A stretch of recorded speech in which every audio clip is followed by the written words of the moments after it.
All right. What's up, everybody? How you doing out there? Welcome back to the show. This is last week's fight. My name is Thinker St. James, and tonight we are going to be going over each and every fight from UFC Fight Night, Kape versus Almabayev. We'll be taking a look at UFC 313 as well coming up this weekend. And to do all of that with me, as always, my co-host, the Ohio player, the man, myth, legend, the man that Crazy Kev fears. It's Chase Parton. How are you, sir? I am fucking good, man. Listen, I don't know how many times I've said that we've had a good night of fights, but these were a good night of fights. So Saturday was fucking grand. And then, now it's Monday. We get to fucking talk about it. I'm ready. I'm ready to go. Absolutely. Yeah. It was a fun one, I think. I mean, it was a little bit sleepy at first. It kind of was a sleeper sort of card with a couple of cancellations and stuff, obviously before a big event coming up this weekend. So I think for all of those circumstances, I thought this was a pretty decent one. We'll get into it here in just a second. As you know, we're going to be going over each and every fight from Kape versus Almabayev. If you're hanging out with us in the chat, you got something that you want to talk about, put it in there. If it's not pertaining to the fight that we're talking about, we'll come back to it at a later time. To get into this card, as I said, this is UFC Fight Night, Kape versus Almabayev, which took place at the UFC Apex in Las Vegas, Nevada. Overall impressions, I guess we just kind of said, but what are you thinking, Chase? Dana, we got to keep the Apex, man. We got to keep it. I love it. Oh, God damn, I love it. And it's because of cards like these. They're exciting and, I don't know what it is with the finishing. I don't know why it was different from last week. We should have got a card with a bunch of them, but hey, I'm not the one to talk about it yet.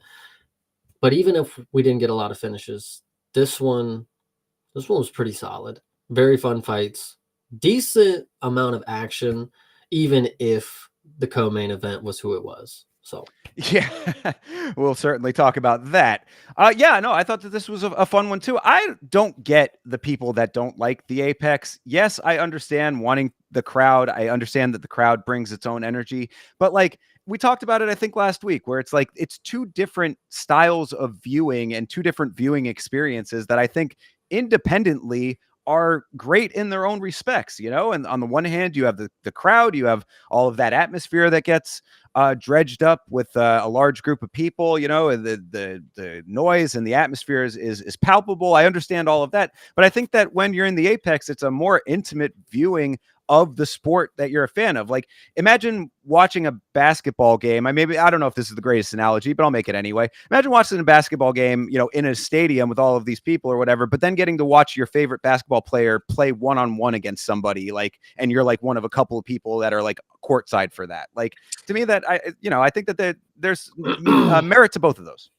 I would actually just like to interject. Sure. There was actually a time, right at the beginning of COVID, when the NBA went into a bubble, and it was actually more or less like that, playing in like a high school gym kind of deal with a limited crowd. So yes, I get what you're saying, and I don't know what it is either. I could not tell you why people don't like it. I honestly, and same with the bubble. I love the vibes of the parents and shit getting mad at the fighters. Like when they get angry and they get like going with their, because they're cheering on their boy, like that's their boy, literally, But it's just real special. I'm not gonna lie, because in the stadium, everybody's cheering, or everybody's booing or whatever. But when you go in the Apex and you hear, Andrea Lee's, sister fucking yell, like it's fucking lit. Like, come on. Yeah, it shows the emotion that this sport is really all about. I mean, these are real people. We've talked about this plenty of times, how the sport is one of, if not the most accessible sports that there is at the highest level of competition, at least in the United States and globally, I would say, where, these are all people that you could be living next door to. These are gyms that you hear about that you could literally walk into yourself. It's very rare that you have the opportunity to go and play basketball with your favorite basketball player. Like, this is a very human experience, the fight game. So, I think the Apex brings a lot of that humanity out, which I like a lot.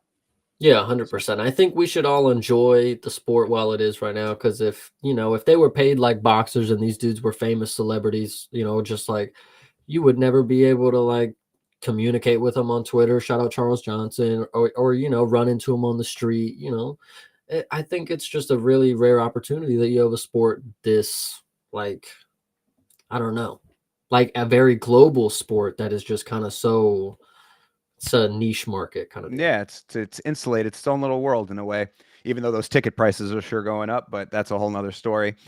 One other thing I did want to mention before we get into the first fight here is that we had a two-person commentary team for this show. It was John Anik and Dominic Cruz. Of course, we'll talk about Dominic Cruz's special moment in a little while, but I thought that the dynamic of Anik and Cruz was really great because Dom Cruz is a notoriously kind of joyless individual. He's sort of a no-nonsense guy, almost to a fault, I would say. So I thought it was very fun to hear John Anik trying to tee up some banter every once in a while, and Dom basically just swatting it out of the air, like, get this shit out of here, which, I just appreciate that. I like the comedic aspect of it. So for that alone, I was very happy with this card. Why did they not say a reason for it being a two-man commentary? Like, they were just like, I mean, see what happens. Like, I mean, this was the little card that could. That's really what it was. We had a couple of fights that dropped out. It was already kind of a sleepy card to begin with. It's headlined. The main event is flyweights, which, I mean, I don't feel this way, but some people would be like, the small guys, whatever. You know what I mean? It was the card that people were trying to forget about or push to the side, and it really it delivered in a big way anyway. So the two-man team got it done. I appreciated that. I should just get over it. I'm never going to be disappointed. Like, if I get to watch a full, I mean, like, bro, unless there's 14 disqualification doctor stoppages, like, bro, I'm going to have a good, I mean, okay, 7 or 5 might be a little excessive, but like, as long as I get some fights, man, that I can talk about for 7 days until the next one's, like, Jesus. There you go. And that's the sign and mark of a true fight person right there. There are people throwing hands. You're a happy guy. That's always how I've felt about it. All right. Well, enough chit chatting around the meat and potatoes here. Let's get into these fights. First, to start it off, was the aforementioned Charles Johnson versus Ramzan Bek. Am I right? Yeah, or just Ramzan. Ramzan Timirov is the Uzbek here. What'd you think? I think that was one of your worst, pronunciations. That was pretty bad. I think it's there's more to that name that they're not showing on the screen right now, I swear. I think it's just Ramazan Tamirov. Like, I think it's pretty simple. But okay, so this fight here, going into it, I'm obviously back on the spectrum of decision merchant city. So Charles Johnson I had by decision, and no, I do not think he won, unfortunately. As a person who put money on him, when it got to it, it was only the third round that he convincingly did something. The first two, he didn't do anything the first round much. I mean, I can't remember if he took any like big shots. He actually rolled a lot of shots really well. Like, he was hitting them with the matrix moves, but he wasn't like doing anything. Like, he actually wasn't able to advance at that point. He wasn't catching on to the patterns. Second round, that's when Tamirov started to gas a little bit, and Charles had his moments, but just still not on the gas. I actually think I remember in the first round, I started gloating about the 1 minute of control time or something, because Tamirov got it. Maybe that was not a takedown or something. Maybe it was later in the fight. Maybe it was a different one, but that was kind of funny. And yeah, the third round, Charles definitely won it. The fact that he got to the decision, hand raise, he definitely, it was close, that second round probably. First went to Tamirov, third went to Charles. But, at the end of the day, it wasn't a horrible loss. But as Anakin said, Tamirov's now ranked, and that kind of made me sick a minute ago. I almost like vomited. Like, it's crazy that happened. So, yeah. Well, I mean, I thought that this fight was pretty close. I liked Tamirov. I think that he is strong and fast. I mean, the gas tank is certainly a little bit of an issue. He did look like he was starting to definitely by the third round. You're saying in the second round, I didn't see it as much there, but perhaps. But either way, this was a close fight. This is the exact kind of fight that you don't want to go to the judges. I had it first round Timirov, second round was very, very close. Third round Johnson after Timirov started to gas. So, I mean, that second round was really kind of the decider. When you're talking about the first round, I think the issue for Charles Johnson was that I kind of felt bad for him. He was doing the right thing by kicking to keep range, but Timirov was just wise to it from the outset. So he was catching those kicks left and right, which was really throwing off what Johnson was trying to get going, which is why I was glad that he adjusted in the second and third round. He didn't go back to the same style of kicks that he had been doing. He kept them a little bit lower. So, good adjustments to not go back to the well that way. But again, this Timirov guy he's kind of relentless. So I thought that this was pretty close. Johnson always a game fighter. I think that it might have been slightly frustrating for both these guys a little bit. Timirov should have been a little more willing to take a punch in order to land power shots, because he did seem like he sort of stayed a little bit off the gas at times. And then especially later on, but CJ doesn't gas that much. So it's kind of hard for anybody to say, oh, you should just wait until he's primed for it. You know what I mean? So that's a little bit of a tough one. But then for CJ, should have gone a little bit more balls to the wall in the third round once Timirov was gassed, because that was really his opportunity to swing it in a definitive way. And this fight was very close. You let it go to the judges. This is what happens. I think what's key to note, and this is what Charles Johnson does best, unfortunately, is he shows weaknesses. I wouldn't say he exploits, because he didn't really do it well until the third, when there was actually the cardio weakness. But he does show weaknesses in fighters. And, Tamirov, he was gassing before, but he was not only able to gas him in the third, but he was able to turn up on him and kind of push the pace. And yeah, he didn't finish him, but hey, that was a convincing third round. He did damn near about as everything he could. And sometimes it's just not enough. And the up-and-coming guy in Tamirov, hey, if you gas like that against somebody else, buddy, you might get finished. Like Josh Van would definitely finish you in the third. But wrestling, somebody might be able to wrestle you. You are strong as shit, though, dude. That is crazy that he's built like that. I can't even think about anything else. But you actually did remind me, too, about the kicks. Yeah, he was catching him and punching him with the same hand. Right. Which, damn, he must be fast or off balance stuff. Charles has to stumble, but a good game plan by Tamirov. Whoever the coach is, there's a lot of footage on Charles Johnson, so yeah, but good for Tamirov. Yeah, strong and fast are the notes. I mean, it's not surprising he's able to knock people out at flyweight. Mix in accurate spinning attacks, and he's a very dangerous dude, really. I mean, that's what I'm liking about this guy, especially after the knockout that he had in his previous fight. So like you said, the gas tank is definitely going to be an issue, especially at flyweight, bro. I mean, come on, you only have up to go, and that weight is going to only cause more gas tank issues potentially down the line if you do end up moving up at any point. So it's you really need to get your cardio under control now. But he's got time to adjust that, and hopefully he can. Hopefully he'll be able to keep his knockout power. If he does, sometimes there's a trade-off there occasionally, but either way, I mean, this was a decent fight. I think that this was a little bit closer than it needed to be, though. Now, like you were saying, he's ranked now. That that brings on its own set of challenges that are going to be a lot different than what he's faced before. He's got to adjust pretty quickly. This is a trial by fire with every fight.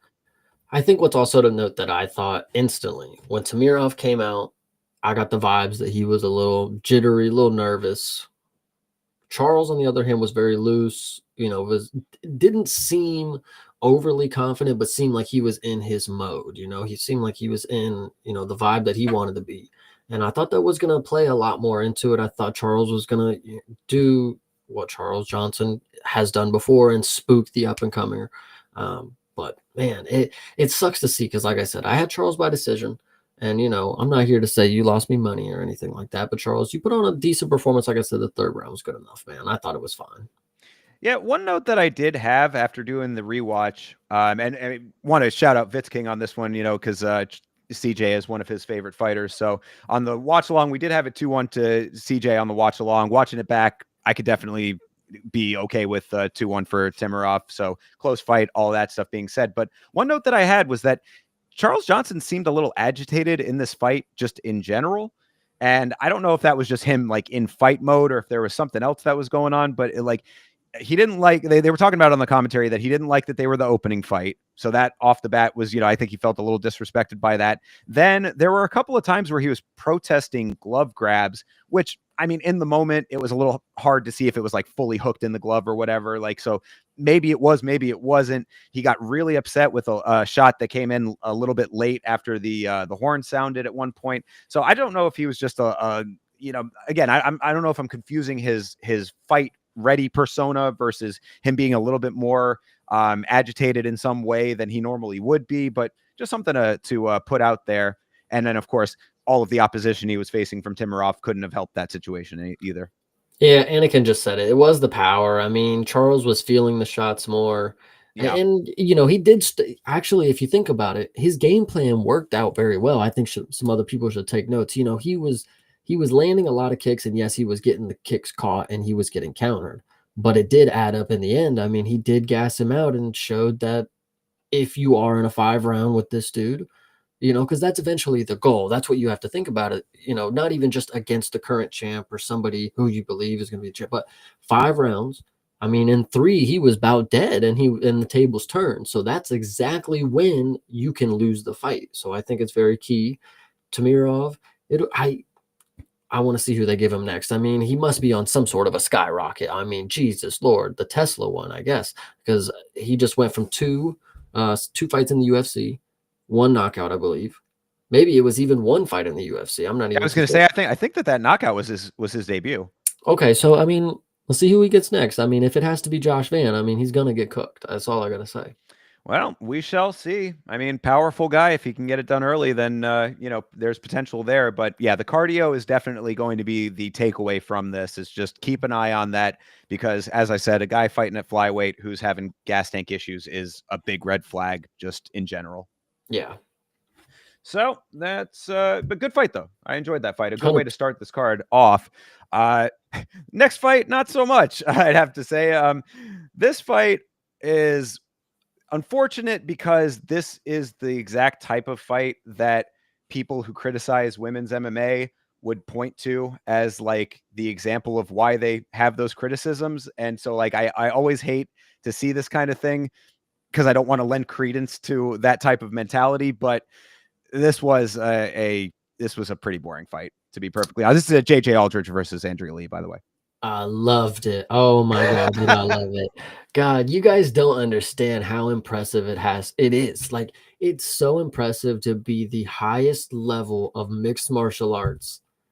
And you look like I mean, I'm not even trying to be like that because like JJ Aldridge, hey, shout out you, girl. What I did for $5 to win on, that's fine by me. You did great. Andrea Lee, on the other hand, actually, I want to point out because I want to give you a secret when it comes to women's MMA. I don't know if they do it every time, but specifically, I think it's key. Now that I saw it work once, when it comes up that little bar, like when they're doing the intros and it's got there's a little one that like highlights and it's like UFC record as favorite or whatever. JJ Aldridge was like a 6-2 or something like that. And just before I put money on Andrea Lee, excuse me, like a fucking something, I saw that and I was like, oh, never mind. She's got this in the bag. Put it down. JJ Aldridge coasted to this, maybe not even coasted. I don't know. She absolutely coasted. Yes. Okay. Yeah. This, I can't tell you much that happened, but I can tell you JJ Aldridge won, but that should tell you something because Andrea Lee, you're going to be at the bottom of the list when I start formulating the pound for pound stuff right now. Like you're going to be pretty bad.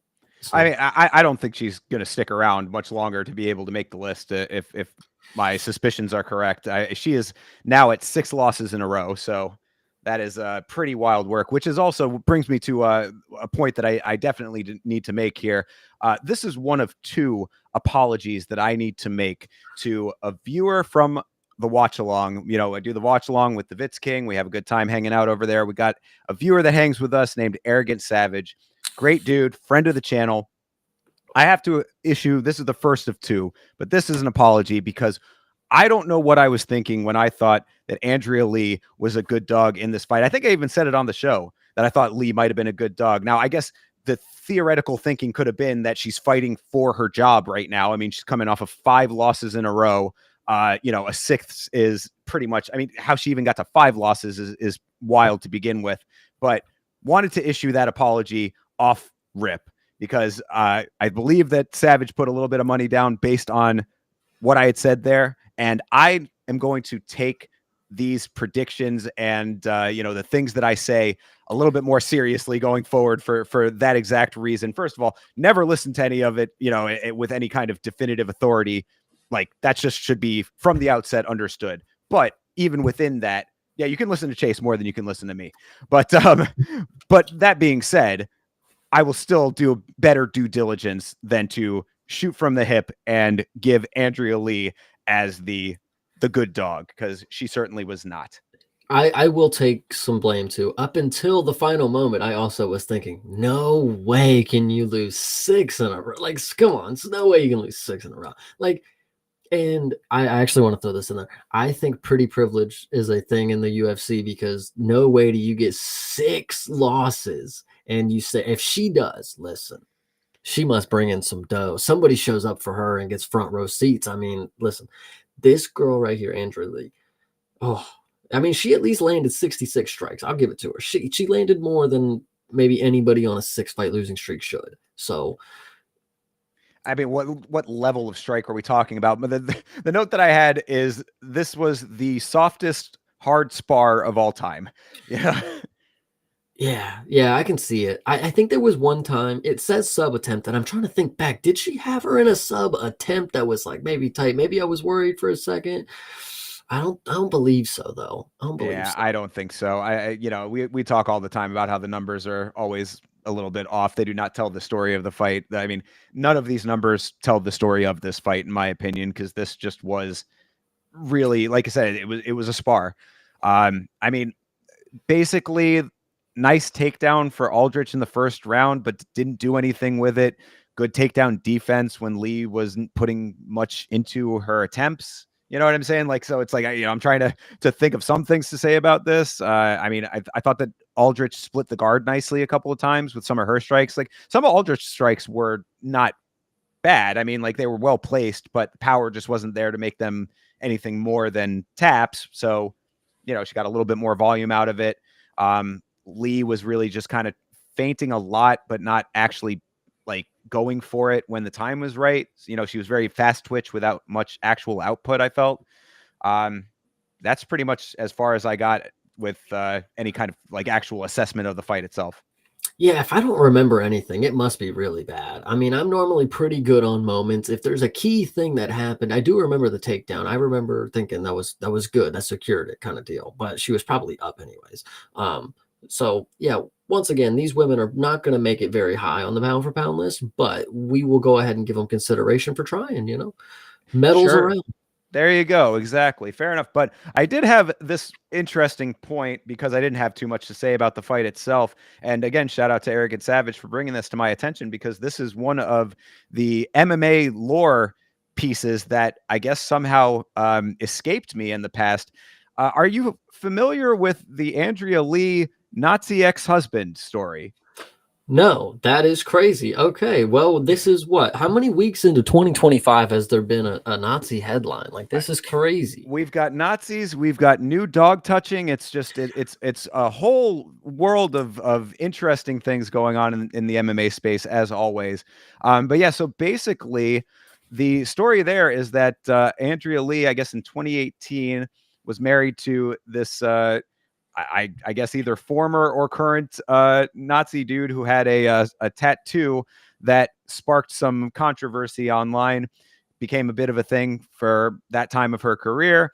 And this guy, I guess, ended up being a domestic abuser. And then when I guess the cops were notified or whatever, went on the run for a number of weeks. So this dude was a fugitive for a while, and finally ended up getting caught. And now they are no longer together. So good for Andrea Lee to get out of that situation. But crazy story as part of the lore.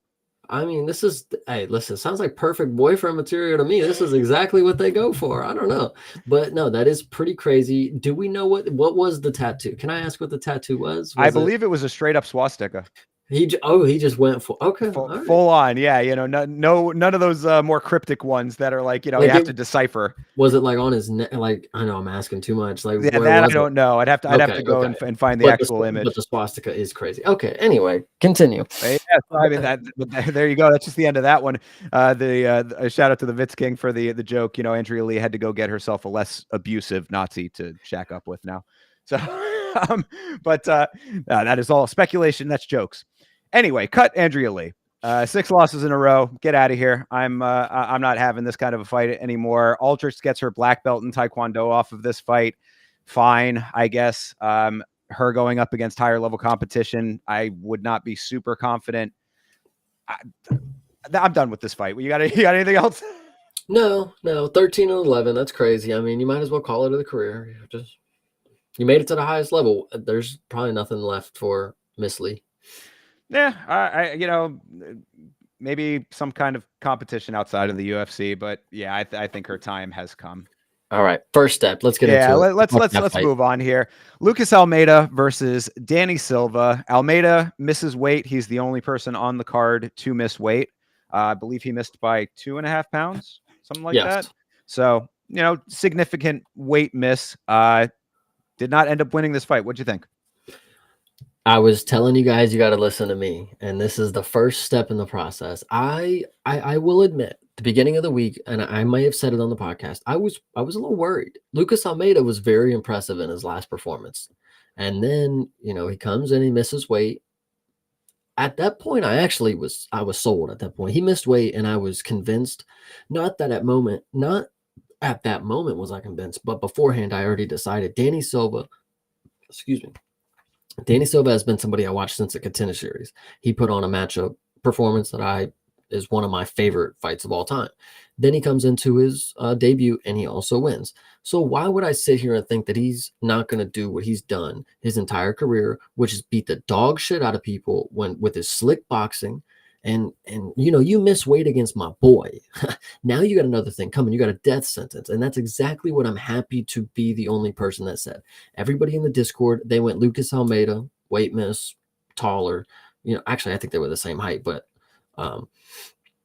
more, you know, whatever you want to say. Actually, I think there was some ground game that they were talking about this dude had. But Danny Silva, slick boxing, came out here, inflicted the punishment for 2 rounds. They gave him only 2 rounds, which is kind of crazy. I think 3 rounds was convincing.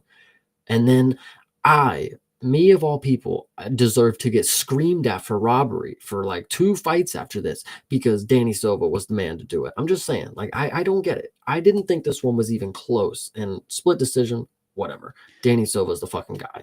Well, okay, so let me address these the points here, and I think why the perception might be a little bit off, and this definitely came from the rewatch. So this fight also had the feeling of a hard spar. Like, Silva was landing a few really nice combos. You know, it was a good performance for Silva for sure, but neither guy really seemed like they wanted to tap into the killer instinct we talk about to hunt down a finish. So I think that the issue was that, like, upon the rewatch specifically, this was a clear 2-1 for Silva. I forget which round that I had for Almeida, but in the moment it felt a lot closer, and that is what happens when you don't have the instinct to finish. Like, so, you know, if Silva really wanted to make this like a clear, definitive, no questions asked kind of thing, then really, I think probably like towards the later half of the second half of the fight period, like, he probably should have turned it up to the point where it was like, okay, this guy is really hunting for it, because the ring generalship is something that's going to come up in a note a little bit later. Dom made that, phrased it that way. And I was like, that is something that people do not put enough like emphasis on. Like, you go in there and make it definitive that you are there to win the fight. It goes a long way. Your body language, the way that the pressure I talk about all the time, all of those things are commanding the fight. And that, I think, is what was lacking in this fight, pretty much from both sides. But from Silva, as the dude who I believe clearly won the fight, it should have been coming a little bit more from him, even though his boxing was really nice.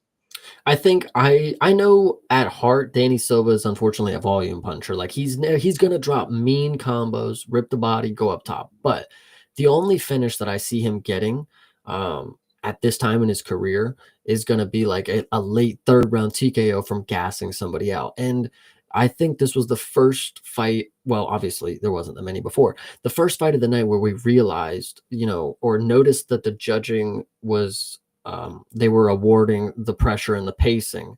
I think I took note of this. Danny Silva was the one walking forward. Lucas Almeida was the one, getting pushed against the cage and getting battered, whatever you want to say. But I don't believe Danny Silva won't have trouble in the future with how he fights. I did not say that. I do believe he has some improvements to make. He could do a lot more. Shot 3 takedowns. I mean, hey, I can't complain. But this fight, I thought he was going to be able to edge it. I actually was worried. Like I said, I went decision because when you have two people who are like kind of dogs and maybe one will finish each other, sometimes it's that sparring match. And like you're explaining this one is, which I completely disagree. I thought this, fight of the night up until now, but Danny Silva,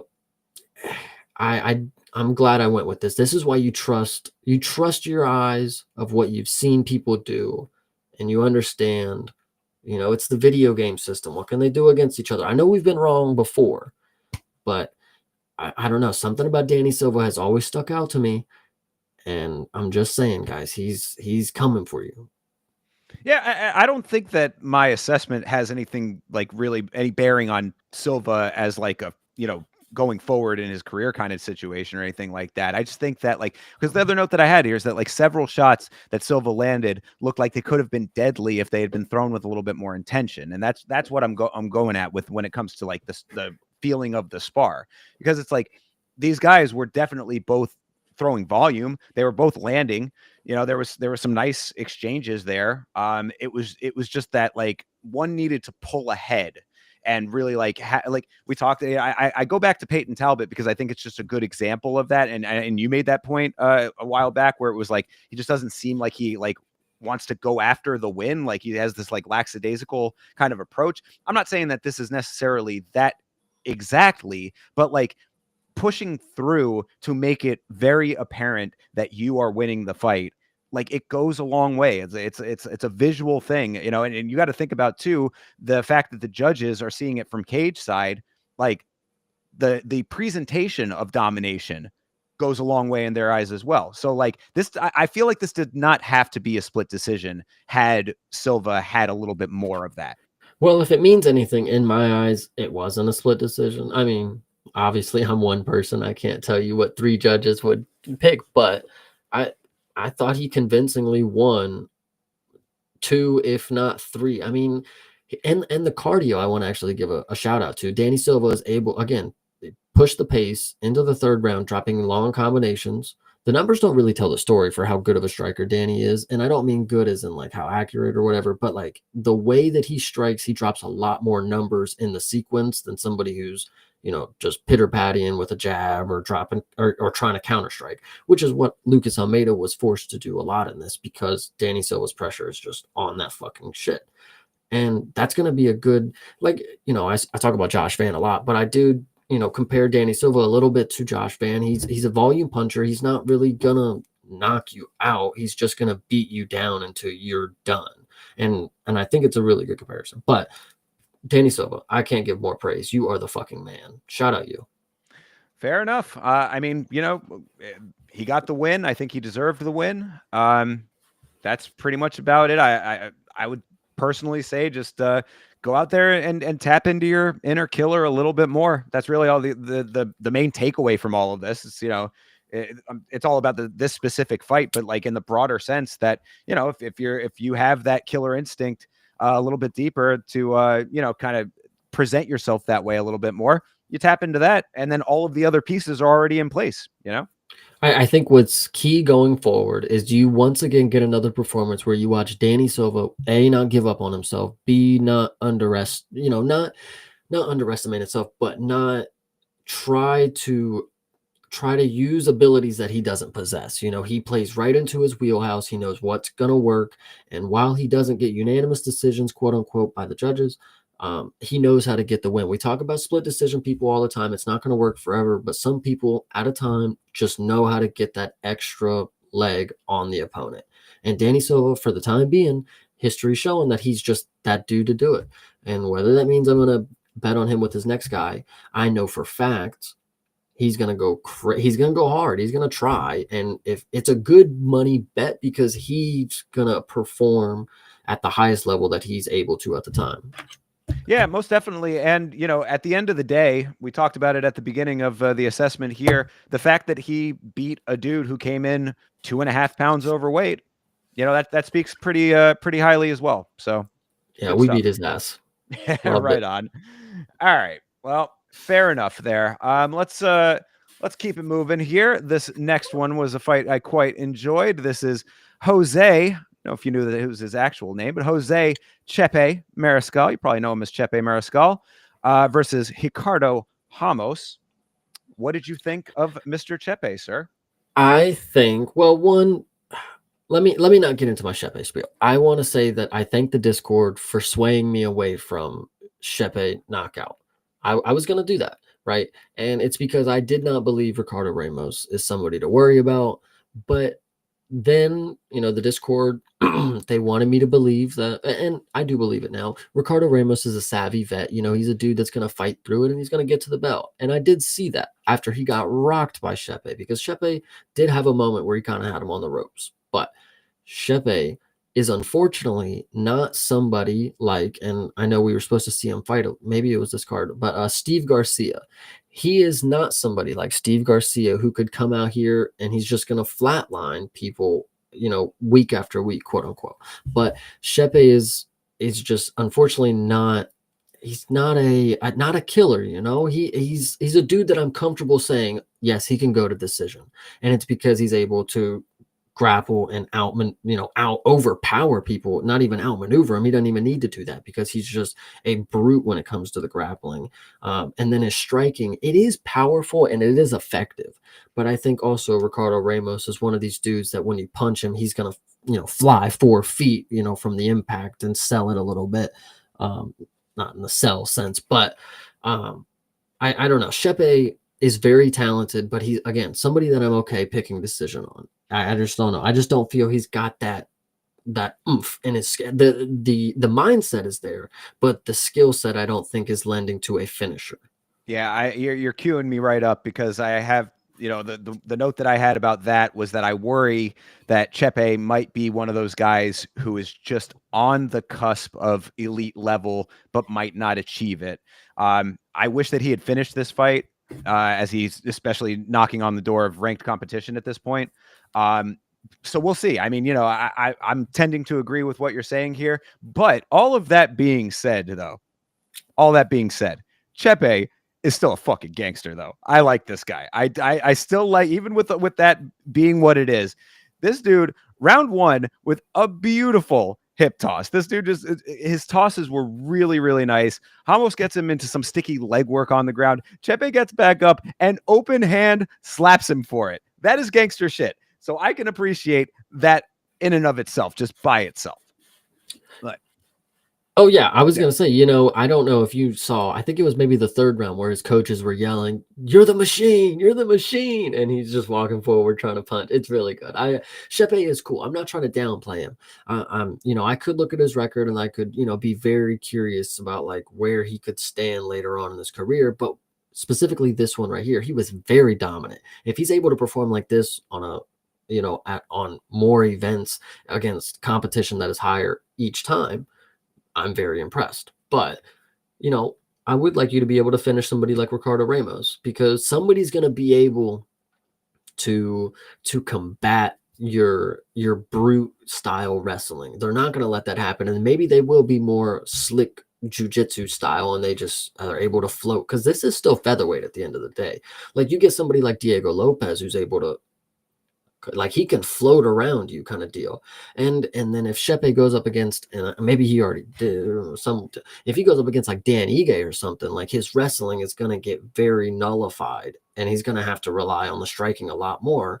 And then if you package that together, I know Ilya is not here, but if you're looking forward at the champ or the vacant champ, having all that in one package, it would cause a problem for Shepe, and he might not have an aggressive style in that style fight, because he might have to just figure his way around working the abilities that aren't able to work for him at the time. Yeah. Yeah, I know what you mean. It is like, the pieces of the puzzle all have to kind of align, and if one is less than the other at any given time, then there's deficits there. Yeah. Yeah, absolutely. I mean, yeah, I can see that being an issue. I think that Chepe is a dude who does take the sport pretty seriously, though. So, like, they were talking about him missing weight in his last fight, and apparently, this is kind of wild, he apparently missed weight because he has an allergy to tomatoes and pistachios. He found this out by going to a nutritionist who helped him fix this problem. All of that signals to me, apparently he was very, like, he owned that weight miss. He was not happy with himself. He was beating himself up about it. All of that signals to me that he takes, his craft pretty seriously. So I say all of that to say, perhaps there's still some elevation of certain elements that he's still working through to get himself to where he wants to be, and maybe even out some of these elements, and, put some silencing to these criticisms that we might have. It's possible, because I mean, he is a high pressure fighter, which I always appreciate, time and time again, I'm talking about it. But I think Dom made a really good point about this element on commentary. He was saying that Ramos was trying to get space. He wanted the space so that he could throw, Ramos was throwing a lot of like nice spinning attacks, some good spinning elbows from him. He definitely came to fight. But like Chepe would just not give him the space that he needed to operate, which is like, that's what we see from Fluffy Hernandez, who is now, worked his way up pretty high. So, I mean, there is potential that, like, if he can level out some of these other elements, then maybe there's more to him than what we're giving him credit for, just based on the couple of fights that we've seen so far. Potentially that could be the case. I mean, he's certainly an agile guy. He landed that Street Fighter 2 alpha flying kick at the end of that one round. That was pretty crazy. Yeah, dude, Shepe is fun. I have no problem watching him. I think it's going to be real interesting when he comes into a fight, and it's going to be an opponent that is a lot better than he expected, or maybe even Vegas expected. Like, I would really like to see the fight where on paper, Vegas may or may not have him as an underdog ever at this point, until he gets, a loss. But if he did come in as a dog in a fight and he was the opponent with the lesser skills, it would be more impressive for me to see him work through that. I think a performance like this, a dominant performance, okay, you can do that against a lot of opponents, because a lot of people are not as good as you in this world. More than half the world is not as good as you. You can do that to anybody. Find somebody that's better than you and figure out how to beat them. I'm ready to see that now. Yeah, I think that's a fair assessment. Yeah, but I mean, in this fight here, good win for Chepe. So good. Yeah, I get it. 100%. Yeah, good money to put down. I was happy with that. Before we move on, just want to shout out everybody who's hanging out with us. Much appreciated. Anakin, saw you Beeb earlier. Much appreciated. Rage Quit and Checkmate, thanks for checking in. I am going to hit you up about some content stuff a little bit later. Moving on to the next fight, we got Austin Lane versus Mario Pinto. I saw some criticisms going around in the Discord about Mr. Pinto in this performance against Austin Lane. What was that all about, Chase? Okay. Well, I don't know if you were just I feel like you're gonna be on the opposite side of the coin. So I'm gonna assume you were listening to the commentary where they're like, yeah, he was saying this fight, he's gonna be real slow the first round, and then he's gonna come out hard. No, this dude, talk about slow in the first round. Even in the second round, he didn't do anything up until he throws a meaty fucking hook, dude. And Austin Lane, in a very short amount of time, showcase that you can stand with this dude and get success, and then I don't know why he didn't wrestle, but he probably would have fucking got it if he would have shot like 8 fucking takedowns, but like he did on Rebel. Actually, he only got the one and probably laid on him for 5, and then he probably only got 3 in that fight, let's be real. A But lot of clinching in that one.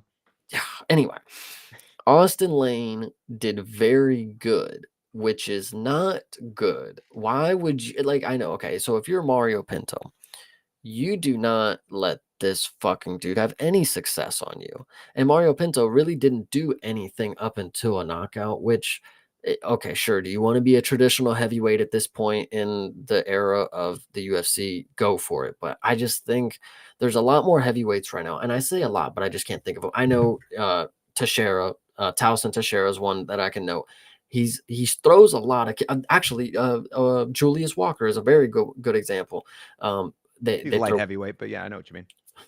kicks. They're very they are strike heavy still, but they don't just load up on one strike that's gonna knock them out. No, they play the chess game a lot better now, and they do mix in the wrestling sometimes. And the clinch work can get real nasty for some people. So I just think Mario Pinto. Another thing's coming if you think this is what's gonna get you by very like far now. I think very soon, Austin Lane, he can go, but like any other probably beats Mario Pinto, I think. Well, all right. I'm kind of in line with most of this, but I do want to take a step back, and in his defeat, I do want to sing a few praises of Austin Lane. I think that at this point, he's been around for a couple of fights now. Finally got his win. We were talking about that just a second ago against Rebellis, but he's been doing his thing for a little minute.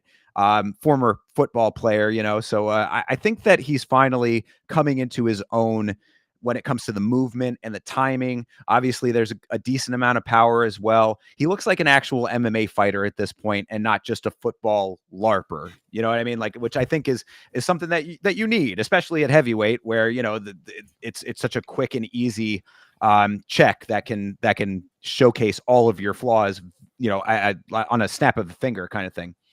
He did drop Pinto in the first round, took that round. I'd say that Lane took round 1, came out swinging in the second round. So all of those things I think are positive notes. That all being said, he is just too chinny, and it's an unfortunate reality that I don't know if there's much that you can really do about that. Like you're fighting at heavyweight, you're starting off at heavyweight. It's such a huge factor in everything that you're going to have to deal with. I don't know what the future looks like for him with that being the main note. Because all you have to do is go down. I mean, he's a huge guy to begin with, so even making light heavyweight would be a pretty tall order to begin with. But even if you do, you're going down.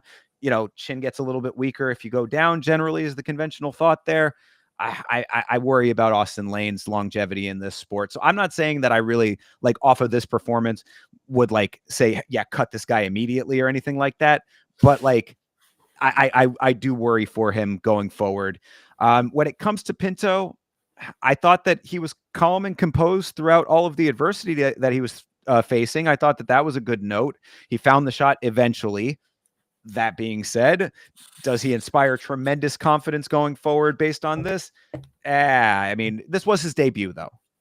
Keeps his I own.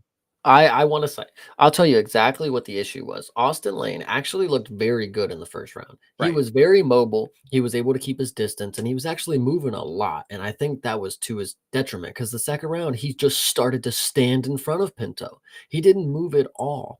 And unfortunately, you let the dude on his debut out 4D chess you. He's like, okay, I'm gonna come out here and I'm gonna gas him out, and then I'm gonna blah blah blah blah blah. Austin Lane came out looking great, made me think like, holy shit, this was a fucking I threw a little change on it, and I'll tell you, this was a really dumb one.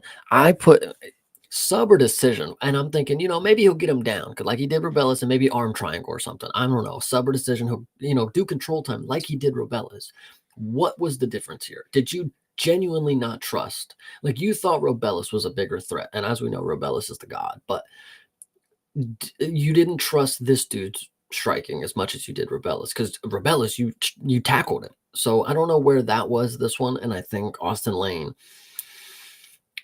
I don't know. It was just hard to see because you were doing so good. Like, the fall off was one round and you just instantly died. And not even trying to say it like that, but the knockout was pretty vicious, dude. It was pretty vicious. Yeah, and then that's what I'm saying about the chinniness. I mean, like, I hate to call him a Glass Joe, but like the way he went down off of that shot was just instant. It really was a lights out situation. Yeah, it's a tough one. It's a tough one for Lane. That all being said, Pinto keeps his O, and we'll see what he can do going forward. I think we both said, basically, inspiring confidence. Not necessarily. He looked like he was getting a little frustrated, maybe in himself, through that first round at least. Which is why after he finally did get the knockout, he was like barking up a storm for a second there. He kind of like regained his yeah, that's who I was supposed to be kind of feeling, which is okay. But you're going up against some dudes who hit pretty goddamn hard and have better chins. So, I don't know. I don't know about Pinto. Yeah, I mean, if his game is going to be who hits harder in the heavyweight, I mean, you may make it far, but Derek Lewis is still kicking, brother. So if you want to be that guy, you can hurry up and get two more, and we'll settle it. So I don't know. Yep. Actually, I got a Brazilian named Denise that probably needs to work right now. Hey, yeah, I could get with that one. Before we move on, I did want to ask, I forgot to ask it in the Discord, for any of our international viewers out there, specifically people in the UK, let me know if "bing bang boom" is a phrase that is often said over there, or if that's just something that Pinto says himself, because he said that a whole hell of a lot and it sounded kind of goofy to me. Bing bang bosh. There you go. Yes, bing bang bosh. Thank you. Yes. I don't know where that's. I've heard it before though, so it's not like a him thing. It's definitely a thing. This is an international saying that I'm just not aware of. Yeah, I don't. It might be just one of those videos where a dude said it in like a fucking clip and like it just went viral. Like, could have been. Yeah. Well, whatever the case is, he said it a whole bunch, so maybe that's his catchphrase now. Everybody's got to make a meme now. I mean. Indeed. Well, speaking of memes, let's move on to this next fight, because I think Left Hand to God was getting memed pretty hard after this one. At least just the name itself, Left Hand to God, Left Hand to the Cemetery, that kind of whatever. Anyway, this is Danny Barlow versus Sam Patterson, and I wanted to start this off with my second apology to Arrogant Savage, because this was another one where a few clicks of the mouse, a few seconds of due diligence could have changed the entire trajectory of how the betting perspective was when it came to the watch along. So again, second apology to Savage, because I, coming into this fight, had forgotten the conversation that we had on this show about Barlow's last performance. Neither of us were impressed. We were saying that this guy is like, he's got to do a lot more. He wasn't really showcasing anything that we thought was very standout. And you know who that fight was against? That fight was against Nikolai Veretennikov, the man who just lost and then shoved Austin Vanderford, who we just talked about on a previous episode. So I am so sorry for ever having believed in what very well could be. I don't like to put the fraud label out there. I think it's disrespectful to the fighters, but Barlow very well might be an actual fraud. He might be a dude who's LARPing as a fighter. Okay, I'm gonna have to go ahead and say that Elite in the Discord, I owe you a lot of credit, man. You did get this one. You didn't get it right, but you knew that Sam Patterson had it, and I did listen. I was giving it to the bias of the English mate. I was like, oh, okay, well, obviously he's gonna go for his boy, and then he did bring up that Danny Barlow, and And I was kind of confused because he said he beat the Nikolai guy from last week.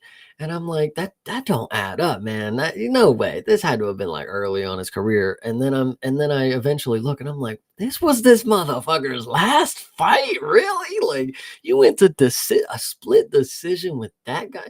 Yeah. And then so the fight starts. We find I don't know why this is not told more across the community. Like when people go up or down weights, Sam Patterson went up a weight for this.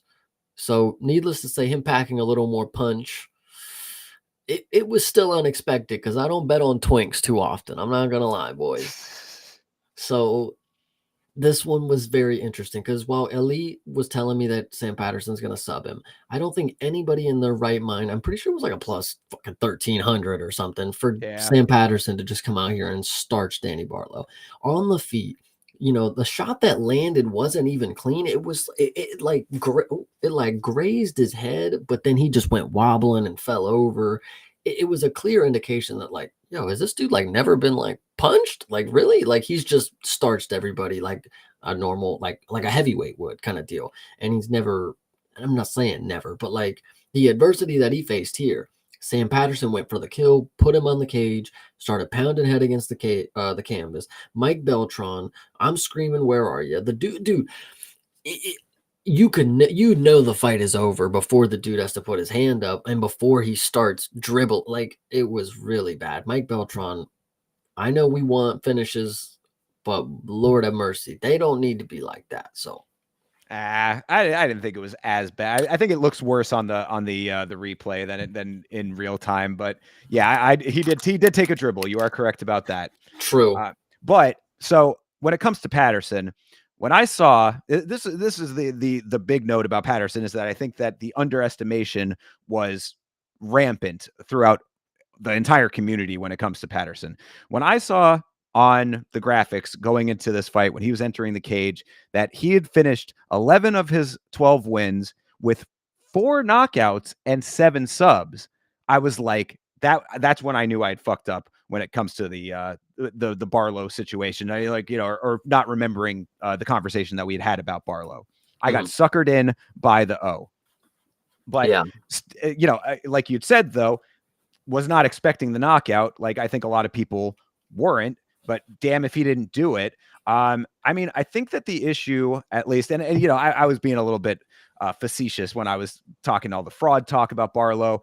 But what I think happened with him in this fight is that he pushed forward a lot. He was trying to lead the dance and had Patterson on the back foot, but the counters were there for Patterson, so it almost worked counterintuitively to what he was trying to do. He was trying to bring the fight to Patterson. Patterson, a much more experienced guy. They talked about that on commentary too, where a lot of the fights that he had been in previously were against guys with a lot more experience than him.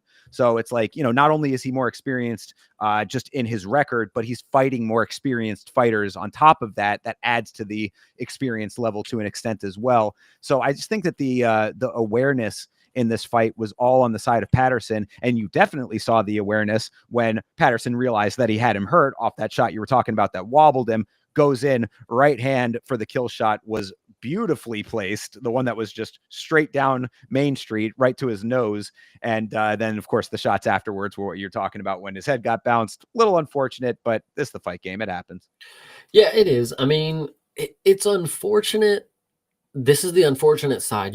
There's a lot of fighters that can come in here and have this confident persona. And I don't think Danny Barlow is one of those people that's like a real cocky kind of guy, but like he does come in with a little bit of he calls himself left-handed God, he does have he tries to build a little aura around him. He comes in with a funky hairstyle. I don't know if you caught that. He does have a braided rat tail. Funny that you mentioned that, because on the previous episode that I told you that I listened back to when we were having the conversation, we were talking about how at the time he had the Charles Johnson style skullet going on. And I had said, you have to earn that hairstyle, sir. That's Charles Johnson's territory. And now the hairstyle is even funkier a little bit. He's got the 2 rows and the top was a little bit longer. So he kind of switched it up a little bit, but still not earning the funkiness, I guess. Yeah, I just think it was a crazy, crazy moment to happen. This is the second of 3 dogs that hit in succession, the only dogs, I believe, which was kinda crazy to happen because I often try to go by the numbers like, "Oh, we just saw a dog. We saw" oh, sorry, this is 1 of 3 maybe. Yeah, first of 3, sorry, not the second. Um, it this one's just crazy, man. I don't know. I'm really upset that it happened because Danny Barlow, another undefeated prospect defeated by 2025. I'm not gonna say that I dislike the dude. I'm upset that he lost because I'm upset everybody loses, I guess. But this is only gonna make you better. And like I said, the shot that you took, the one that knocked you off balance, that's an easy.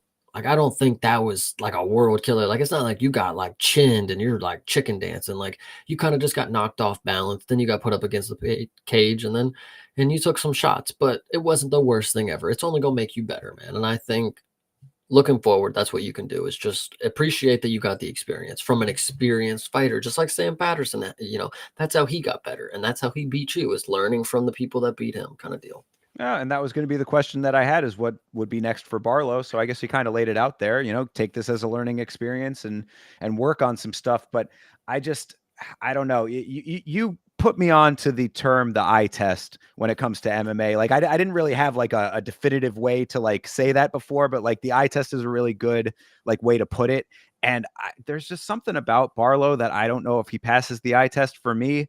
I don't know if it was that last performance paired with this or just something about the way he carries himself, but there just seems, and that's why I was kind of going a little bit hard with the fraud talk early. Like, I was being a little jokey, but like at the same time, there's just something that I'm like, I don't know. I just don't see it. So that could just be all on me. Maybe it's just a perception thing from where I'm sitting, but I'd be very cautious, at least from the way that I perceive this guy. I'd be very cautious to put any major backing on him unless he's fighting, a straight up, guy coming, walking off the street kind of thing. I think what is key to note and why I'm giving Danny Barlow a little more leeway than I probably would some fat heavyweight kind of deal is like when you are athletic and you can drop bombs like you've been knocking people out since this moment. You're a finisher be finished person. That's just how it goes kind of deal. Um Danny Barlow, I think, like I said, as an athletic person, all you got to do is you have the striking to rely on. Now, it takes a little determination to build the other aspects to your game. It, Genetics go a long way, and you could probably be really good at a sprawl. I know you didn't get taken down or anything, but like you could probably be really good at the sprawl. You could probably shoot a really good double leg, maybe a trip. Like you can just learn these little things that when you do get rocked, you can instinctually grab and instead of fucking flailing across the fucking you can just do different things and just pick up different aspects of it because right now what you got beat by Sam Patterson. And who's Sam Patterson? If you ask anybody, you could probably find 15 other fucking careers, 1,500 careers where that dude comes up before the UFC. So I don't know. It's just crazy. Well, and that was going to be my last point on this fight is that I believe now, I think it's time to start putting some fucking respect on Sam Patterson's name. I mean, I just had said 11 of 12 wins with the 4 knockouts and or 5 now knockouts and 7 submissions. I mean, this guy seems like he might be a legitimate threat. Maybe it's time to respect that a little bit more, eh? I could get with it, but I mean, I don't know. It's hard for me to say that I could see this dude because I've only seen one good performance, like with my eyes that I remember. Maybe I've seen him before and it wasn't that great of a performance, but he knocked him out and he finished the dude, and it wasn't like an all-out war where he proved something in my eyes, like oh, I see, like that's his way to victory. Like I'm not seeing that with my eyes yet, so I can't say too sure that whatever's coming for him is great, but step up in fucking competition, of course. Like you're getting a dude, this is his second UFC fight or something like that. So Sam Patterson, you can get a higher competition. Whether you're going to be able to finish him, I don't know, but you pack a punch now, it seems. So we will see if that at this new weight, I mean, anything's possible. Yeah, absolutely. Well, I'm going with it. I want to remember Sam Patterson and give him the proper respect coming into his next fight, unless he's fighting some kind of crazy killer. True. I mean, at welterweight, what do you see next for him? Oh, that's a good question. I mean, is he I don't know if he'd be ready necessarily for ranked opposition just yet, but probably not too far off. Neil Again, Magny, let's go. oh well, I mean, yeah. If you want to really do the gatekeeper situation, then sure, yeah, I could absolutely see that fight. Yeah, that'd be fine. All right. Neil Magny has to get back home from karate combat first. True. Yeah. That was a fun time. We Chase and I watched Karate Combat on Friday. You can see the VOD of our watch along over on his channel. Anyway, all right, moving on. We had Hyder Emil versus William Gomez. I loved this fight. This was a great fight. And were it not for the fight after this, even with the fight after this on the watch along, we were saying that this was fight of the night. But I can certainly understand people saying that the next fight was, a little bit better. But either way, this was a fantastic fight that I think was great on both sides. What do you think? I want you to understand. So, the slip that I showed you, that dollar was placed, back way, back when, the decisions that I had on there. But anyway, that was it. I'm out of money now because Danny Barlow blew it.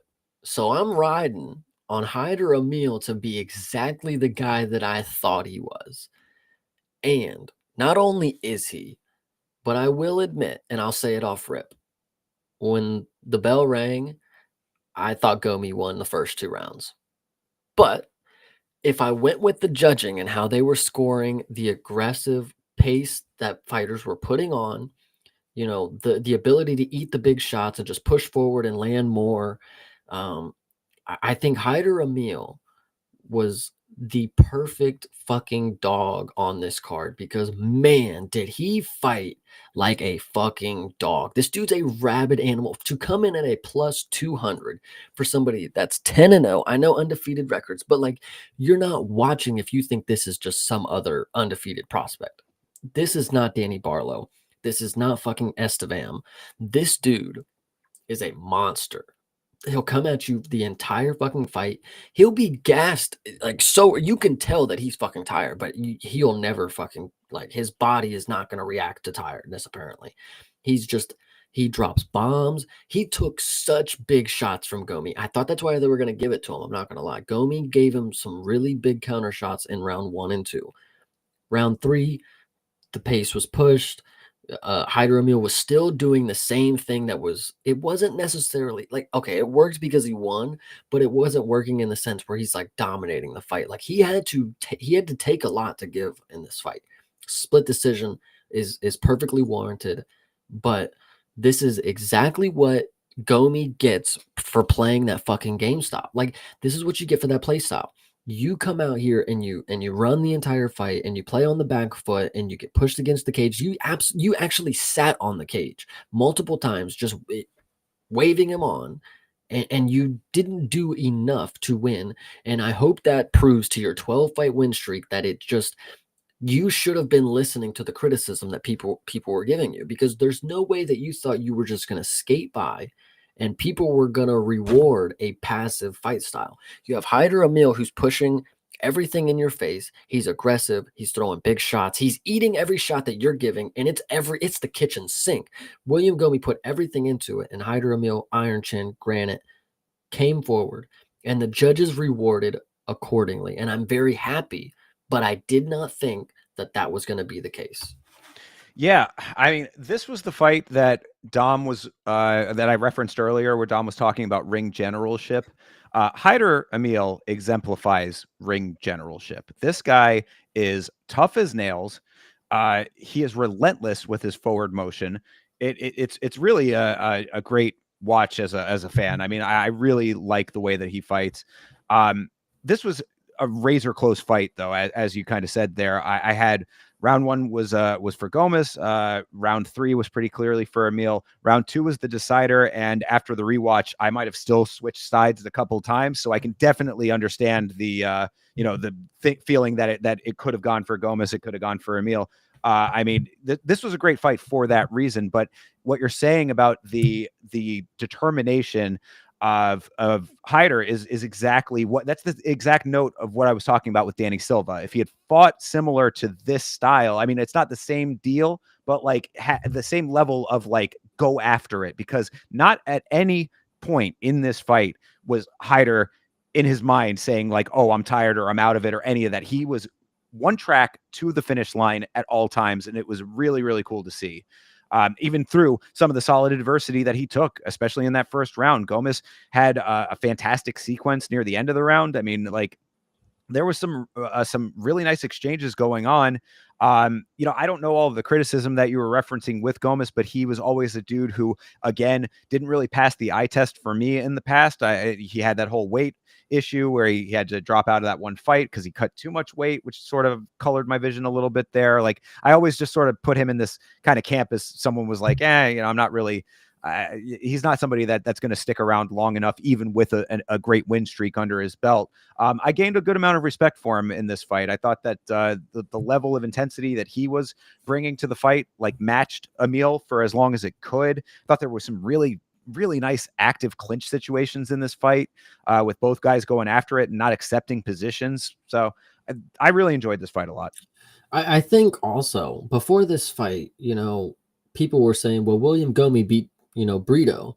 And I think even back then, Brito did not perform like this.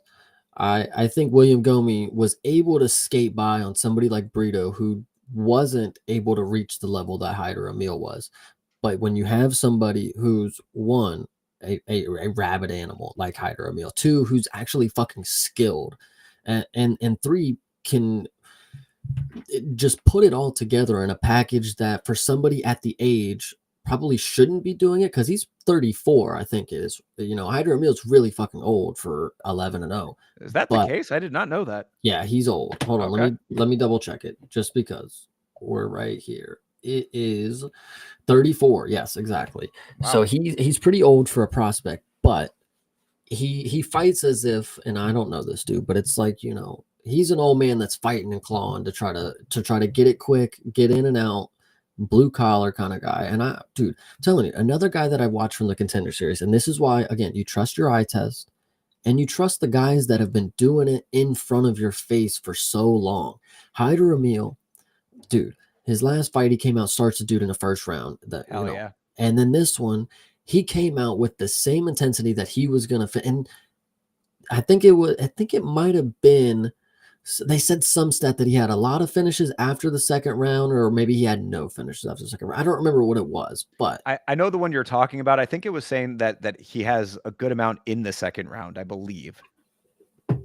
So it's very impressive that, again, Hyder is still very young into his UFC career. He's very wise, though, to the game, and it seems to be that he knows how to edge W, especially against somebody who has had 12 people that couldn't do it before. Hyder Emil being the one.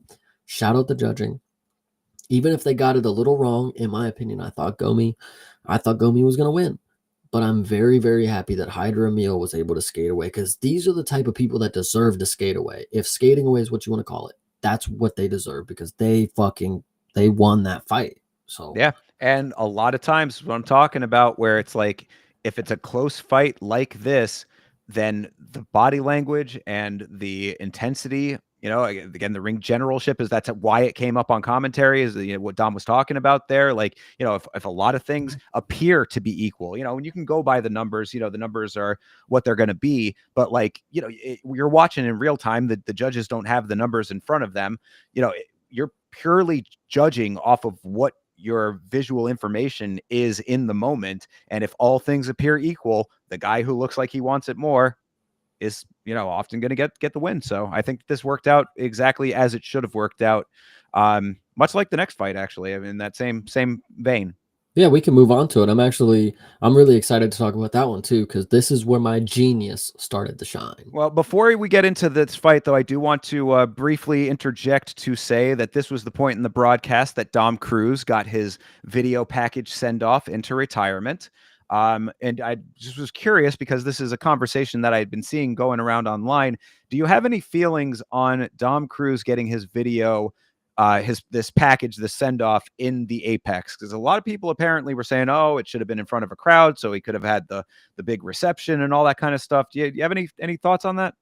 Well, I actually wasn't thinking about that. I thought about the opposite, like, backwards. I'm like, why wouldn't they play this on the night that he was supposed to fight, which would have been in front of a crowd?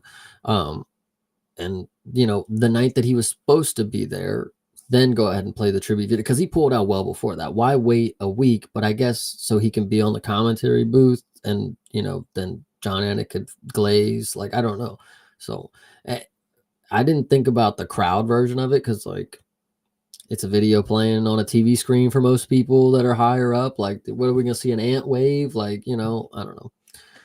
Yeah, I didn't really have much of a negative perception of it being at the Apex. I mean, yeah, it might have been nice for him to get a big crowd reaction. It would have been appropriate, of course. Dom Cruz, a legend in the sport, but I didn't really think it was any kind of massive disrespect. Like you said, he was on commentary there, so it kind of made sense for that. He would not have been on commentary for the event that he was supposed to fight at. So, I guess they could have flown him out to the event, but if he was injured, then maybe that wouldn't have made sense anyway. Like, I don't think that there was anything wrong with the way that this all worked out. I was glad that they gave him a video package at all. We know that there have been legends who haven't gotten them.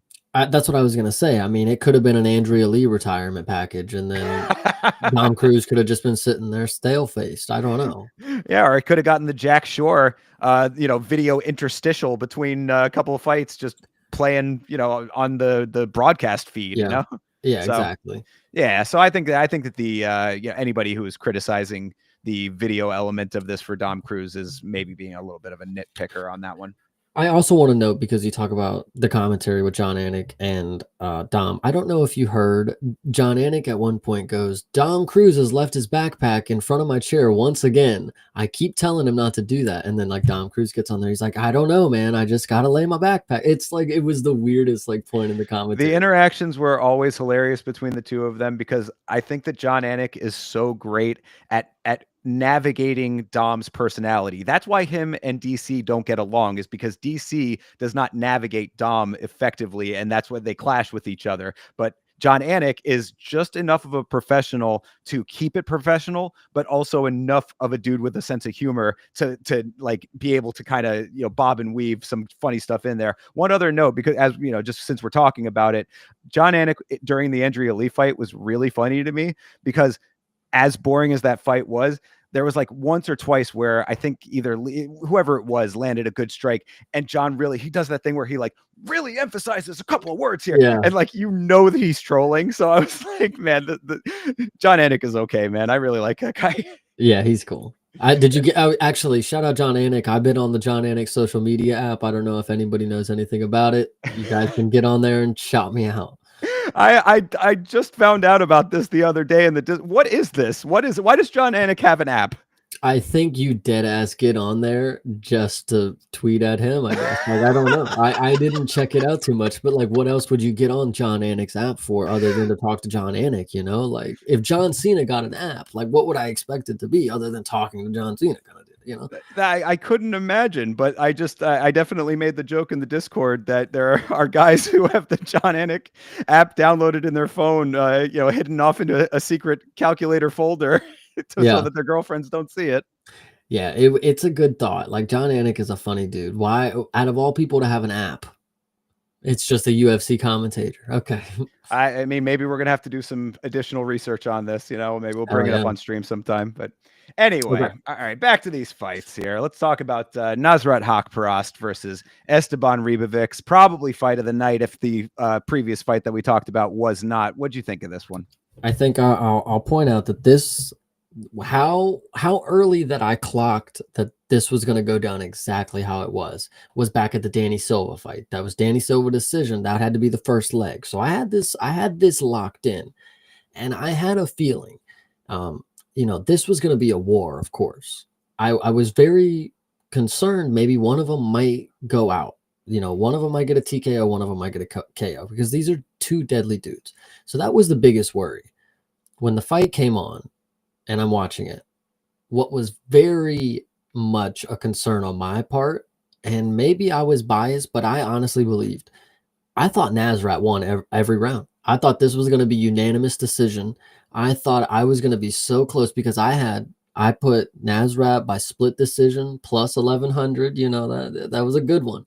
And I do believe that it was a unanimous decision, but I'm very glad that Esteban Ribovics is just, again, a junkyard dog who will never quit, who will always try to just throw mean slugs, which is probably why that's part of his downfall is he doesn't mix it up as much as he should. You know, he only throws high kicks off of his right leg, and it's very easy to crack the puzzle. He just spams hooks and high kicks, you know.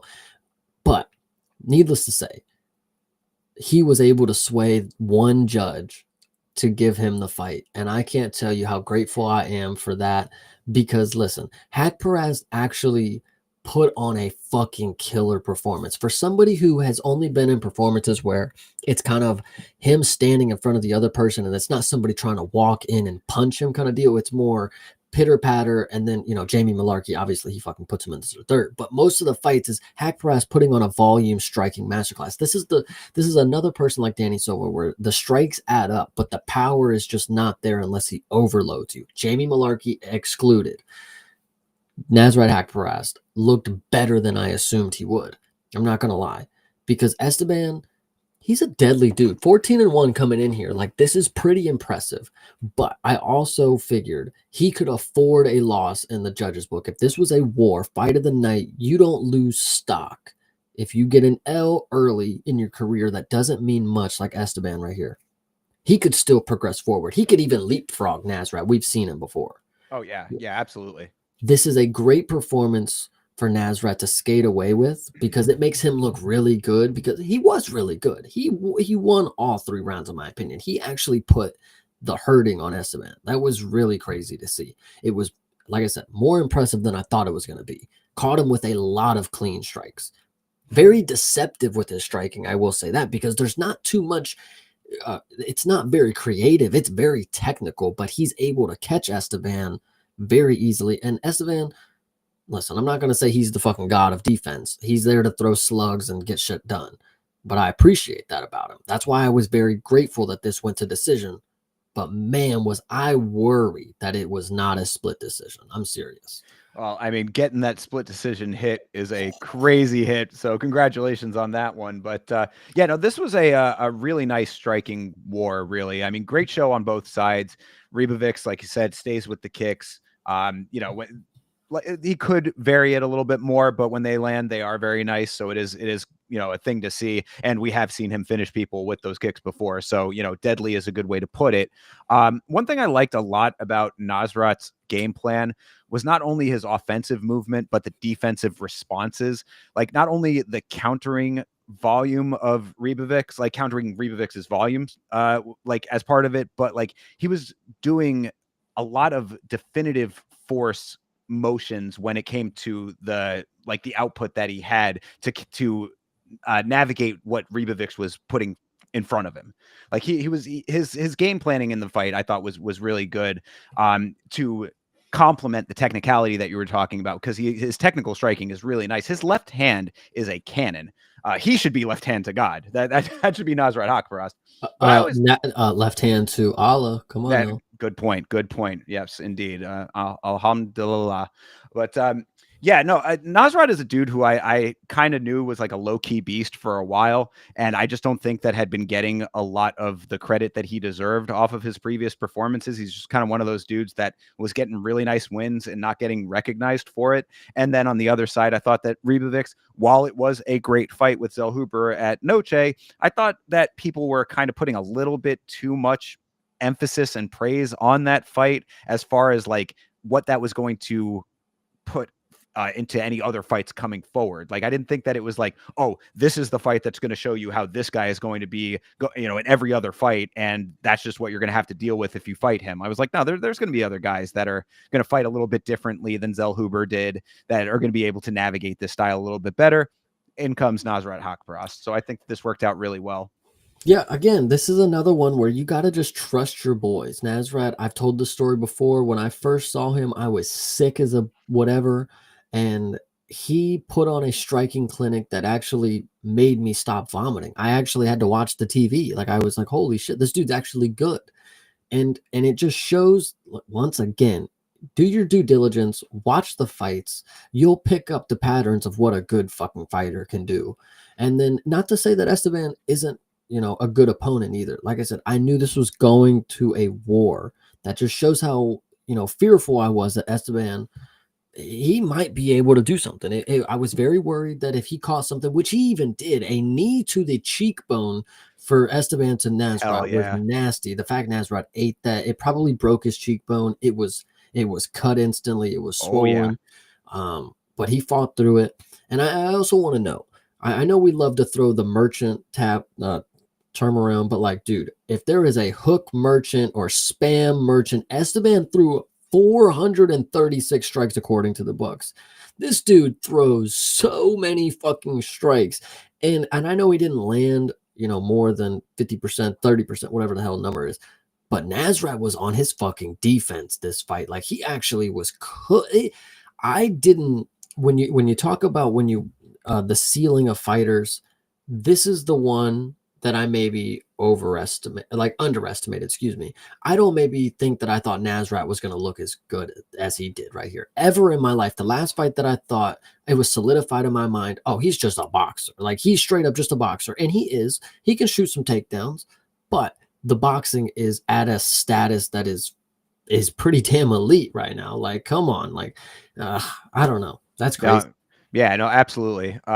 One note when you were talking about the volume of Rebovix, that was really what I thought was the definitive defining point of this fight, was that Rebovic's volume versus the power of Haqparast and the accuracy of Haqparast as well. So it's like I think that's really what it came down to, is the power and the accuracy of Haqparast and the volume of Rebovix. I was glad that the judges acknowledged the importance of the power over the volume striking, because I mean, look, when it came to the end of the fight, you talked about the knee, which landed, which was fantastic. I mean, it was a beautiful knee, opened up the cheek, as you said. It visually, it looked really bad.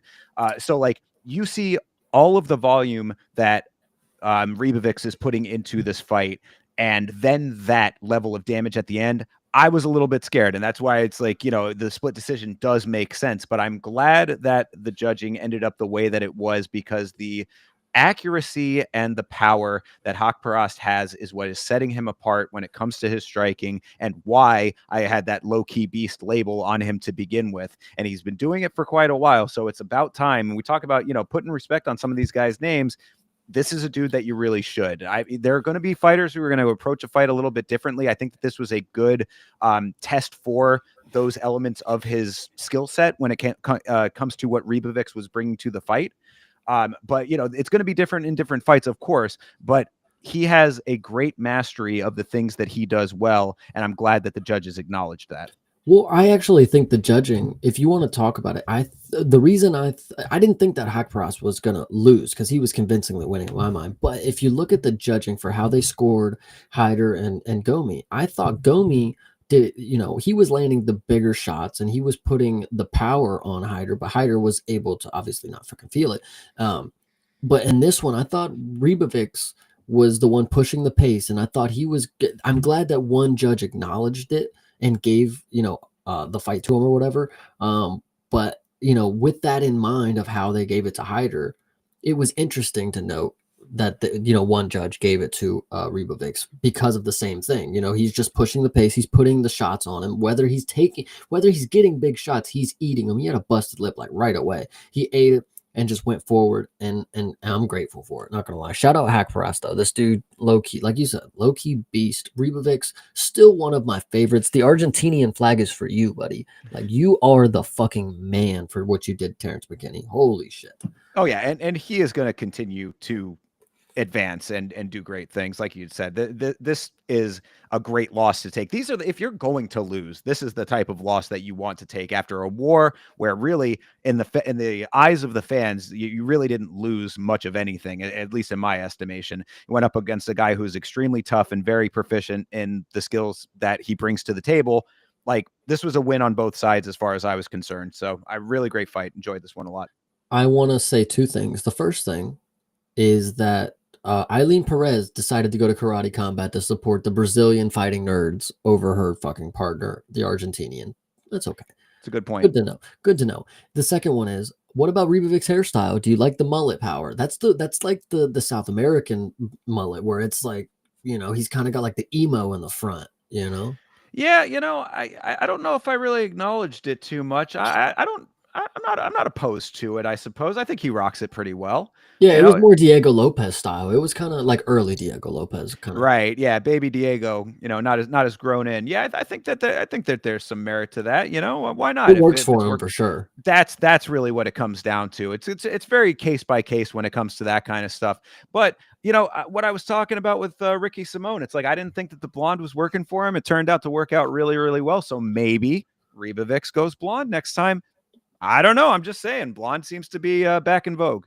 Hey, listen, I don't dislike it. Rebovix, you are a winner in my book. You're one of these dudes that's gonna go to war every time. Split decisions are gonna happen. Sometimes you're gonna and even going back to the last fight, if it evens it out, I don't think that you beat Zellhuber, if I'm gonna be honest. I think the judges maybe got away with that one. So this one evens it out, and I thought you put on a great performance once again. So you're just a Yeah, really fucking good fighter. I and really there like this dude. and we talk about narratives constantly in this sport. And if you have a reputation as a guy that I need to watch no matter what the outcome is, you're doing yourself a world of good. So, I mean, Hell yeah. keep doing that. You're going to be just fine. People are going to want to tune in. I know that I will. And that's all you got to do. You'll get booked no matter what the case is. Hell yeah. All right. Well, coming off of the potential fight of the night into the co-main event, Cody Brundage versus Julian Marquez. How is it that Cody Brundage cannot just have a normal fight? Why is every single fight that Cody Brundage in just strange in some way? Yeah, he's just one of those meme guys, dude. I don't know if you noticed, and I'll point it out. We talked about his Oscar performance in his last fight. I don't know if you saw the one that he did this time where when he was crying like at the mic kind of deal. Like Jesus, like He was getting a little emotional. I don't get on people for that though. no, I'm it's just okay with another it. Oscar performance that I thought was funny to note. Well, see, I don't buy that line of thinking when it comes to the Abdul Razan Al Hassak fight, No, though. but it's funny though. You know what? Good point. I'll give you that Exactly. one. Yeah. But this one is also funny because boy, these goofballs, like this is another Cutalaba situation where these dudes just come out here and they look like barroom drunk dads. Like this one out of all the drunken dad fights, this one here, and I actually can tell you probably why they were the co-main event. They put up a stat and it was like these dudes combined have less than 3 minutes, in the cage or whatever. Not combined, but like whatever the fucking stat is. But that's probably why they were the co-main event. I am surprised that it actually did end in a finish. 15 seconds from it, I didn't think maybe it was going to happen. The ref probably should have stepped in a little bit. He kind of made him look a little goofy. I don't know. Cody Brundage, the one winning here. That's really just hard for my soul. I don't know, man. It's I've bet on just this dude before too, and Well, it's just strange. I mean, again, this is an odd fight, like all Cody Brundage fights generally are. Marquez was a little slow to start. Brundage landed a couple of decent hands, then ends up trying this sideways head and arm choke attempt, which was sort of interesting. I mean, Dom was trying to say, "Oh, there's a choke there." It was like it seemed very off to the side to actually create the pressure that you'd need to get a submission, but that was just the precursor to the real weirdness. So I'll just talk through basically how this fight ended for anybody who didn't see it. Marquez lands and has Cody hurt, right? So he lands a good shot. Cody's hurt off of the shot. His mouthpiece comes out. Marquez goes for a standing guillotine, but does not finish it, keeps laying on the shots. Cody starts to return some defensive fire. Now both mouthpieces are out as they continue to wail on each other. Mark Smith does not step in at that point, which is like, okay, but he's looking for a time to step in because now both fighters are without their mouthpieces. They get off of the cage where they had been. They'd kind of been up against the cage. That's where Marquez had that standing guillotine, which I really was kind of felt absurd that he wasn't able to finish that because he had that pretty dead to rights, it seemed. But anyway, he abandoned it. They get off of the cage where they'd been. Smith pauses the action for the mouthpieces to go back in. Then Brundage somehow reverses course and knocks out Marquez. It was just very strange because, like you said, 15 seconds before that, he was about to be finished. yeah, it's actually pretty impressive how Cody Brundage. Well, actually, let me note this. Actually, this is more important. Cody Brundage had a hair transplant. Ah, I don't know if you noticed it. You can see the literal, like, anyway. Okay. His striking to get wobbled by Julian Marquez and to still be confident to stand with him. I mean, listen, shout out him for doing it, but like, bro, not everybody's Julian Marquez. You're gonna get. I mean, listen, bro, I'm surprised. I know Bo Nickel wanted to, wrestle with you, but he probably would have some success on you in the striking if this is what it still looks like. Because Cody Brundage striking, I mean, again, meaty hooks is like all this dude can throw. And like, it's funny too, because he has like this bounce to him and he kind of like evades, like he's like really doing something. And then when he throws strikes, it's just like the wildest hooks you've ever seen. So the fact that he got the knockout is pretty impressive to say from a dude that is very bad at striking.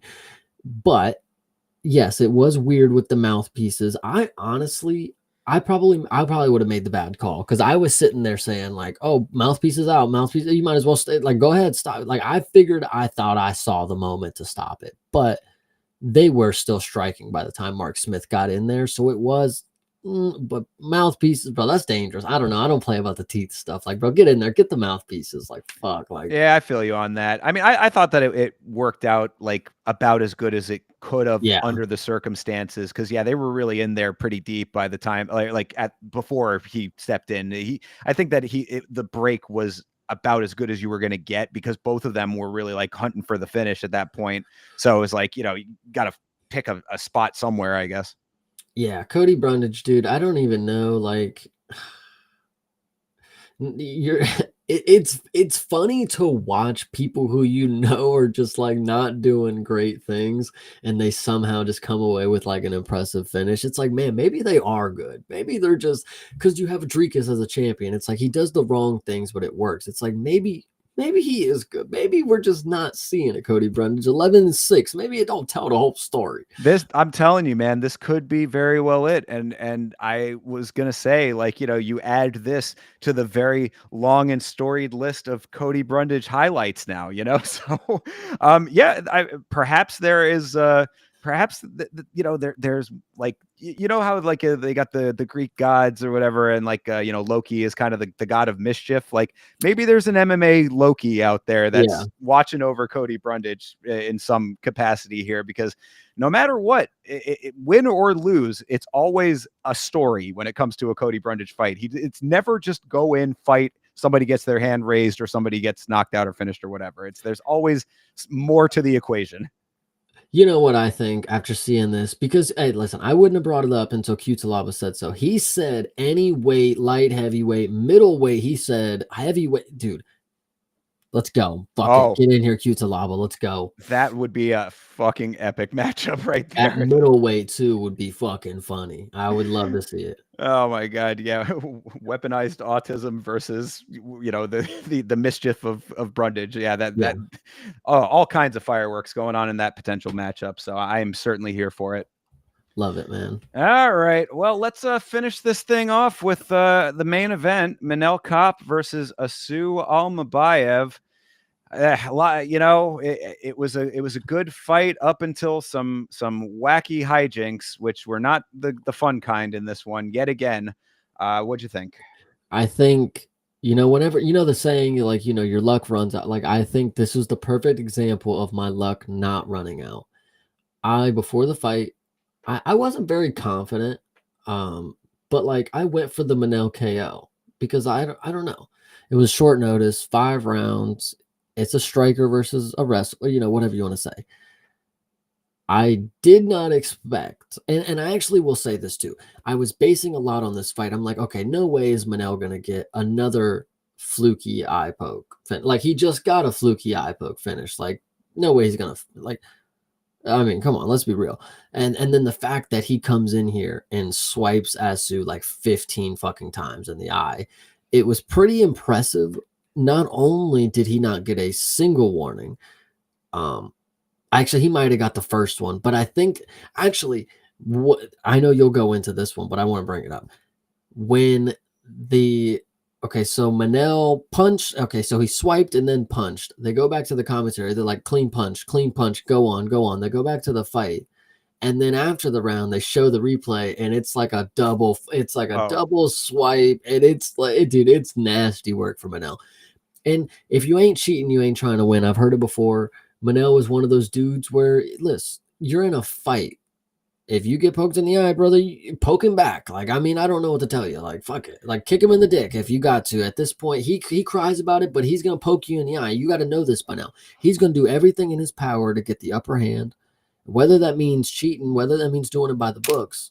That's in his wheelhouse. I want you to keep a point in exactly what you just said, because I have something that I want to read in a little bit here. I'll come back to that in just a second, but that point that you just made will lead right into that.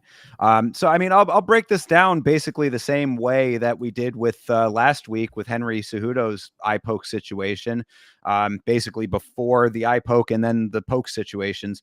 Coming into this fight, I was concerned that Almabayev might not be ready for this big a test at this stage in his career. Of course, Almabayev was not the intended opponent for Manel Kape in this fight.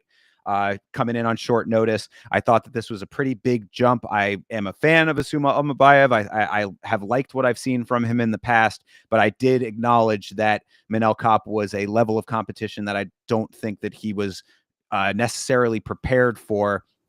And I do believe that that concern proved warranted, even regardless of the eye pokes. I think that his body language, I don't remember it in previous fights, how he carried himself, but he seemed a little out of his element and willing to be led as opposed to leading the action. And that's an extremely dangerous position to put yourself in against Manel Kape, who is extremely unpredictable and unorthodox. And like you said, very willing to do whatever it takes to win a fight, so to speak. So that's basically the criticism of Almabayev prior to the eye poke stuff. Kape himself was doing all the things that he normally does, very active, very fast. He's super fast guy.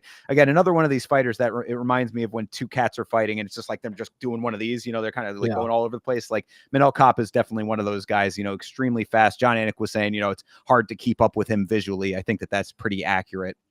So that's all when it comes to the fight itself. But as for the pokes, you have to keep in mind when it comes to Almabayev that his eye was already slightly compromised from a legal strike in round one. That was why he had that little bit of blood right in the corner of his eye there. It wasn't the eye itself, but it was, right next to the eye. And I'm sure that the eye area was not feeling too great. That was off of a legal strike, but I'm just saying that keep it in context, right? Round two, Kape paws across Almabayev's face for poke number one. The action is stopped, as you said. The review official, there is a person who is cage side, a member of the Nevada State Athletic Commission, is sitting there with the tape in hand. He watches that tape, at least in theory, and says it's a legal strike. We all saw the replay. What the fuck? This is absurd to me. This was a commission fumble, and I have an entire video on this channel, on the Yama channel, about the replay and how Nevada, specifically NSAC, has a replay problem. That they do not use the replay system. We brought the replay system into MMA to be used effectively for situations exactly like this and several other ones that they have dropped the ball on. Yet another time, Nevada is dropping the ball when it comes to the use and implementation of the replay system. I thought that this was an atrocious look for the commission. So that's part number one. I'll let you go in just a second. No, I didn't have nothing to say. Oh, okay, fair enough. Part two of this, of course, then his action resumes after the scrape we just talked about, and we see that it wasn't only an eye scrape, but also he got, I don't know if you noticed this, he got a cheeky little Michael Chandler finger in the mouth there as well. Did you see that part of it? Yeah. I did not. Oh yeah. Yeah. So Manel Kape not only gets the swipe across the eyes, but just before it, well, not full on fish hooking, but just a little finger to the side of the mouth. But okay, again, fight game, we'll let it slide, right? Round three starts. Almabayev gets double swiped. No stop at all this time. This was he calls timeout, actually. Yeah, he himself calls time. Good point. He's like, hey guys, I got poked in the eye again. You didn't, maybe you want to make up for your mistakes in the first eye poke. No mistake make up on this time. no, no timeout had. I think that Beltran, because of the review official, was thinking that he was, crying wolf a little bit over here. So, I mean, I'm not going to put it all on Beltran. What I say here is that this was a group effort when it comes to the commission failing this fight. This is the second main event in a row that has been ended due to eye poke complications now. When is this going to stop, and what are we going to do about it? And then if you have any thoughts, you can say them, but I have something that I wanted to I have read off one. here. Yeah, I please was go ahead. gonna say, wouldn't it be nice if the refs did have earpieces so they could be like, "Hey, it actually was an eye poke, bro." But what difference would it make if the review official is not going to call it that? I can't tell you all the answers, man. I just know that the same thing happened in Manel's last fight where he poked somebody in the eye by doing that, where he'll punch, open his hand, and then swipe. And then, we have somebody who's like, dude, please stop, please time Yeah. out. Like, I can't see. And then they get finished. And shout out to Asu. I mean, he turned into a track star. I'll tell you that. He just said, Oh, I'm, yeah. I'm just going to fucking run. Like, I mean, I'm not just going to get punched in the head.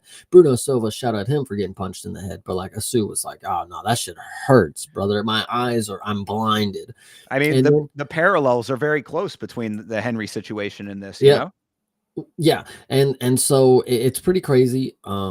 The finish was a little premature, but in my opinion, bro was beelining and just running. Like, I mean, we've seen it before, and we've questioned, what are you doing?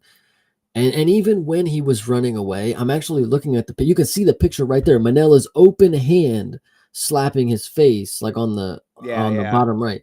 So it's just crazy to think about. Like, when did the ref decide to? Who was the ref actually, by the way, for this? It was Beltran. He did both. He Yeah. did Yeah. this same. Okay. Well, Yeah. brother needs to fucking get some glasses. Yeah. I mean, again, I think that this was a group effort when it came to the failure of I this feel you. fight, because it started off with the review official. I think that Beltran is the type of referee that will get it in his mind if because I give Beltran a little bit of leeway on this one specifically. Beltran has had his own things here and there or whatever. No referee is perfect, and I always try to preface everything with that. I give a lot of leeway to referees. It's a tough job. It's a very thankless job. All that being said, I think Beltran is the type of referee that prides himself on being a no nonsense guy. Keith Peterson is called no nonsense. Beltran is actually no nonsense. He's not playing any of this shit when it comes to guys trying to game the system. So I think that because the review official just willy-nilly said, nope, legal strike, he had it in his mind, okay, if this guy's trying to pull this bullshit with these, things that look like they're strikes, but, or look like pokes, but they're not actually pokes, whatever, I'm not playing that. Fight on, that kind of thing. I think that it was like he was mirroring what he got from the review official. So, one thing begets the other, and it just, none of it was good. I don't think I disagree, but I don't agree that Mike Beltran isn't to blame in this, because at the end of the day, the ref is there to protect the fighters. And, we don't need a review system to know that Asu Almabayev is getting poked in the eyes. Like, I know I'm watching it on a fucking, like, if the cameraman can see it, like, come on, Mike, like, you're even closer than him. And I know It's angles. angles. Yeah. I know, I get it. And maybe Manel is just the king of playing angles. Maybe he knows if the ref's on that side, I can poke him in the eye with this hand. Like, I don't know. Yeah, I hear what you're saying though, and I do think that you're not wrong in that line of thinking. That is the job of the referee. So if the buck stops here, kind of thing, right? And I guess it does make sense. So okay, I did want to read this though, and this goes back to that point you brought up earlier, where you were basically saying, eye for an eye, no pun intended, but it's like, if you're gonna poke, I'm gonna poke. This is a post that was written by MMA Outsiders. Shout out to them. I follow them on Facebook, I believe. So yeah, I screenshotted this so I didn't lose it. But this is what MMA Outsiders had to say about this type of situation. They have a graphic here that says the last two UFC main events in a row were ended with eye pokes causing a loss. And the post says, this may sound wrong, but if I were a coach and my guy gets poked, my advice is to go out there and give him one back. Make it 1-for-1. You're not going to get penalized anyway. Just pretend it's an accident. Let's be real. At this point, fighters use open hand techniques on purpose. It provides a large advantage, and they're rarely penalized for the pokes. The victims of eye pokes are rarely end up winning. Unless either the Pride style gloves are used or points are taken for every poke, more fighters will start leaning on this technique. And then he talks a little bit about like the statistics and what those statistics might be, wanting to see what the actual numbers are there. So I don't, you can cut it off at like what his like remedies were, if going back to the Pride gloves, any of that. But I do think the reason I wanted to read that is I think that there is a good point being made here, is that if there is not something, and I'm not saying that his, instantly go for a point deduction is the right thing. I was just on Fight Show the other day. Shout out to Checkmate and all those guys. Had a good time on Fight Show talking to Bill Buckwalter, former UFC referee. He was saying, you don't want a sport where instantly taking points is the norm. It's going to make the sport worse. I tend to agree with that line of thinking. I want the sport to be as no holds barred as possible. But if you're going to have rules at all, and there's no remedy that we have offered for this problem, then what is the what's to say that using that exact strategy that MMA Outsiders just outlined is not something that could very well be effective? Go out there and just poke the fucking guy. You're not gonna get a deduction. And I actually want to go back to 2 weeks ago. There was a fight on the prelims between Elijah Smith and Vince Morales. Yes. Elijah Smith got kicked right in the dick really hard. Comes back, pokes Vince Morales in the eye. Vince Morales says, okay, we're even. And then they go back to fighting. And, not only is it something that I accepted, it's like, oh, okay, boom, they're cool with it. They're back to it. Now no illegal stuff is going on. In my mind, okay, they got it out the way. Now they know they're going to get a receipt if they do some stuff, whatever you want to call it or whatever. I'm not opposed to it. Listen, me and Toby, maybe it's Nav. Nav and me always talk about, you get 2 cage grabs, you get a dick kick, you get an eye poke each match. They're not going to give you a warning until it's excessive.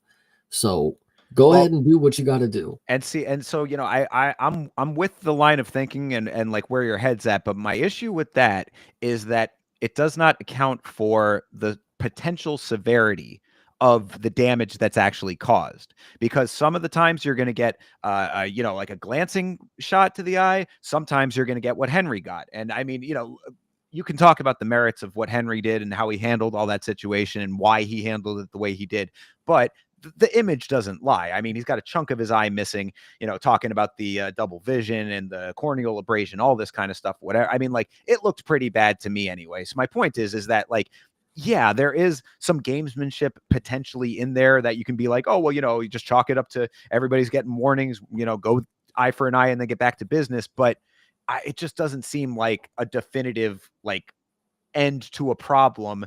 And now, especially too, with the UFC going back to the old gloves, the newer gloves were supposed to try to help with that. They did not. The old gloves certainly weren't helping with that either, obviously. And we're back to those. People don't necessarily want the Pride gloves. It makes the hand a little bit more restrictive. I mean, it just doesn't seem like there's a good answer to this problem. And I think that in and of itself is a problem. Yeah, I mean, it is interesting to note, once again, the new gloves are the old gloves. And they are back forever. And now Manel has free reign to do whatever he wants with his fingers. He can move them all around. He can poke you wherever. He can touch you wherever, if that's what you want to hear. And I just don't know. Manel is one of those dudes that it does seem like he will take that advantage if he has it. So, and he has. So, and take that line of thinking down the road a little bit. Manel Kape is now getting himself into the title equation here. I mean, they were talking about how potentially he could have a title shot waiting for him in his next fight. I mean, is this how you want a championship fight to end? I mean, like, if he's been doing this all the way up to this point, what's to say that he doesn't go out there, have a similar situation with Pantoja, and now a belt change situation happens, and then we have to wait for them to run it back or do whatever they're going to do about that, and we all just have to be okay with it.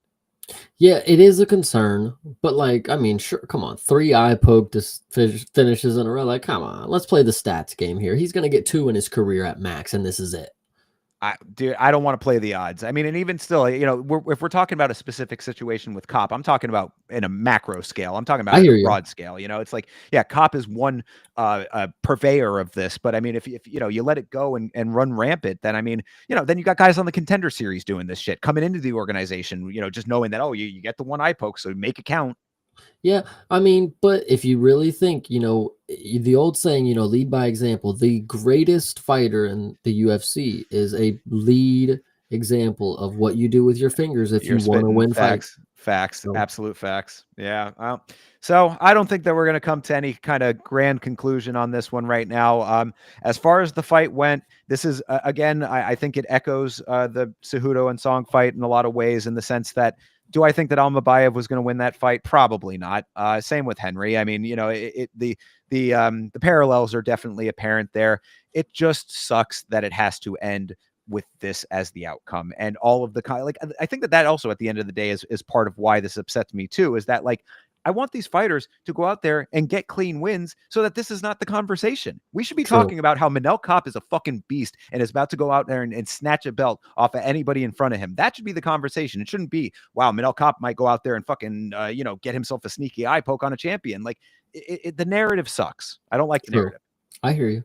So. I get it. It's a problem that we don't have a solution to right now, and we probably aren't going to get one for a while, and maybe never. I mean, until I don't know, until we see a case where somebody gets seriously penalized and they take a hard point and everybody's watching and it's in like a big fight, then I don't know. But as of right now, it's going to be interesting. I think what they need to do, bring in goggles, bro. Have Fighters them with pay for goggles. LASIK. There you go too. That could be it. You get poked in the eye, free LASIK right afterwards. No, the opponent who poked pays Oh, for it. I like that. I like, yes. Dock the purse for the price of the LASIK. I think that's a good one. All right, so maybe we did come up with a solution. I don't disagree. Now that I say it out loud, I'm honestly not opposed to it. Fair enough. Well, we'll see what ends up happening with eye pokes and all this kind of stuff in the future. But that, in a nutshell, was UFC Fight Night, Kape versus Almabayev. After having discussed it, Chase, what are your overall impressions of this card? Listen, I had a good time, and I can't wait for these next fights because, like I said, every Saturday that there's fights, it is a good fucking time. And this one was a good night of fights, and we're just rolling on to the next one. I hate to say that it's not a filler card, but it's one of those cards that is just rolling through the punches that I'm just going to remember some fights and some moments. But a UFC Fight Night Kape and Almabayev, like, it's just going down in the books. Like, I watched it, I was there for it, but I ain't never coming back to chill on unless it's Ribovics and Nasrat. I'll probably show my dad that fight. Yeah, and I am perfectly fine with cards like that. Like, you know what I mean? Like, as we talked about a little bit earlier in this stream, if people are fighting, I'm happy. This is how I want to spend my Saturdays, is watching fights. So if this is what you got for me, I thought this was perfectly fine. I had no problems with it. Hell yeah, I loved it. All right. Well, next weekend here, this upcoming weekend, that is, we've got a pretty big pay-per-view on our hands. This is UFC 313, Pereira versus Ankalaev. Finally, Ankalaev getting his shot at Alex Pereira. I guess we can go through a couple of these fights. What's your thoughts on this main event? I'll keep it short and sweet. Ankalaev is going to be doing this during Ramadan. He's going to be extra drained. Alex Pereira is going to be a powerful striker, as he always is, and he's going to knock him. I think it's going to be that easy. And I'm not trying to, make it just a headline kind of thing. Like, I just genuinely believe with the extra drainage, with the hydration factor, Ankalaev is probably just cooked. I don't know. Well, am I completely mistaken? I don't think I am. Wouldn't Pereira also be drained, as he too is a Muslim? I do not believe so. Nobody's been saying that. Nobody's been questioning, like, oh my God, 2 fighters during Ramadan. Like, I would assume that it's just Ankalaev during Ramadan. Maybe that's a meme. I don't know. I had thought that I had read somewhere that Alex Pereira was a practicing Muslim as well. But maybe, like I said, that maybe I was mistaken on that. But okay. Either way, I shout out to Ankalaev and potentially Pereira if he is a practicing Muslim. But either way, shout out to Ankalaev for stepping up during Ramadan. We hear time and time again these Muslim fighters who have to schedule everything around Ramadan, and it does get a little bit. It becomes not. I don't know. I wouldn't say annoying is not the right word, but it's like it gets a little like picky choosy. And it kind of that maybe rubs some people the wrong way a little bit. So Ankalaev not waiting any longer after already having to have waiting through the Khalil Roundtree fight. I give him a lot of credit. He's been knocking on this door for forever, it feels like. I mean, God, one draw with Jan Blachowicz and years and years, you're feeling the repercussions. But shout out to him. He has navigated all of that, continued to win. Definitely deserves this shot.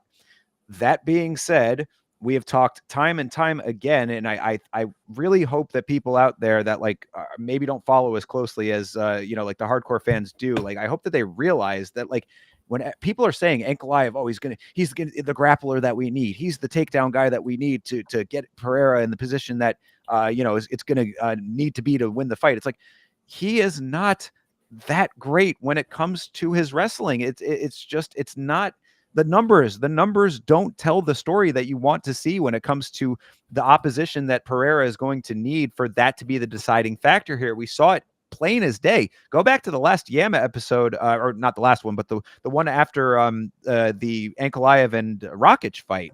I was screaming my head off about this very subject. I'm like, if you think that this level of wrestling and minor grappling is going to be the thing that's going to take out Alex Pereira, I really think that there's a rude awakening coming for a lot of people on this.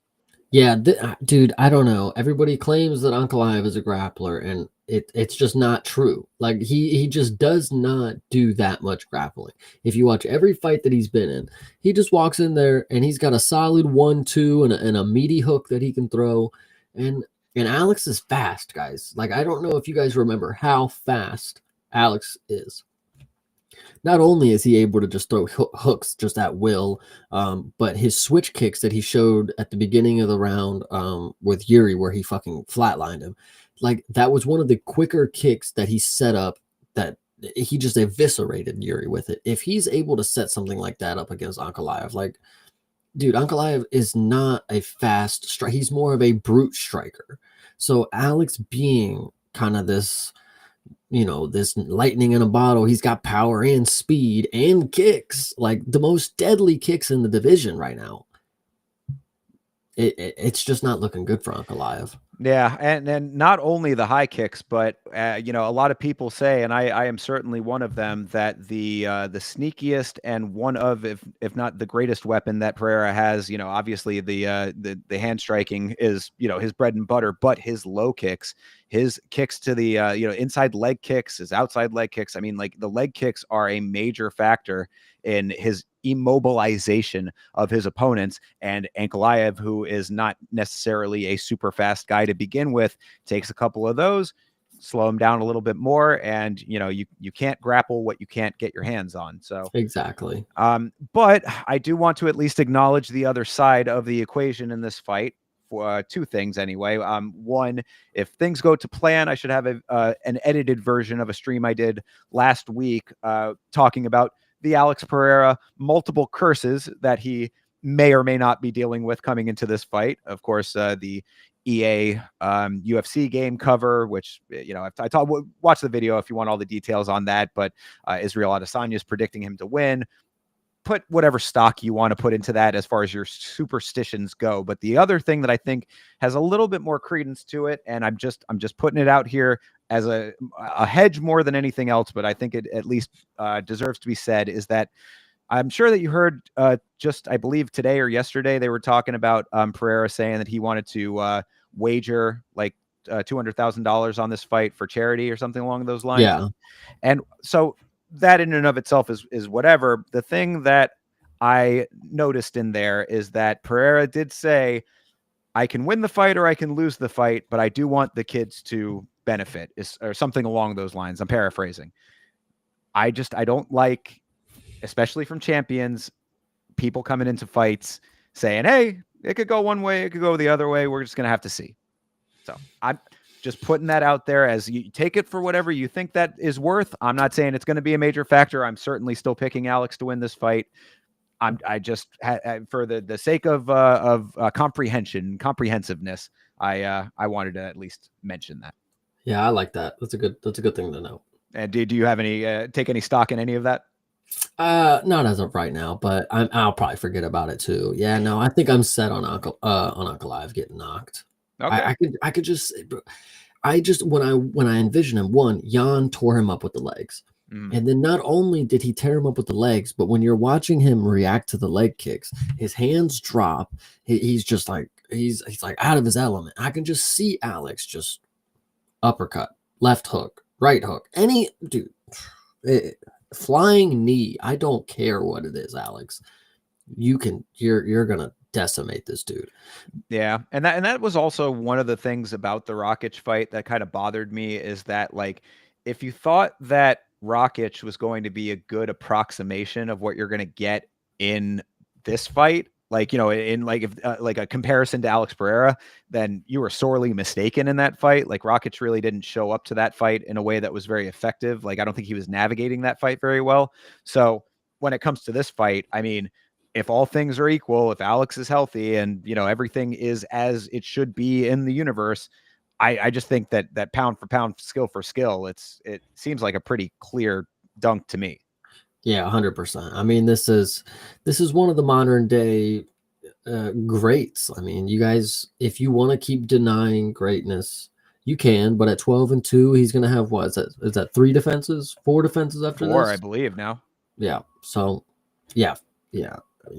I mean, and the GOAT list conversation just continues to intensify, and I've been saying it for a while. We've talked about it on this show before. We don't need to go into it right now, but I'm just saying that the amount of defenses, the fact that he may or may not go up to heavyweight at some point, try his luck there. I mean, there's you see generational talent, and I until something shows me otherwise, Izzy knockout aside, I see it in Alex Pereira.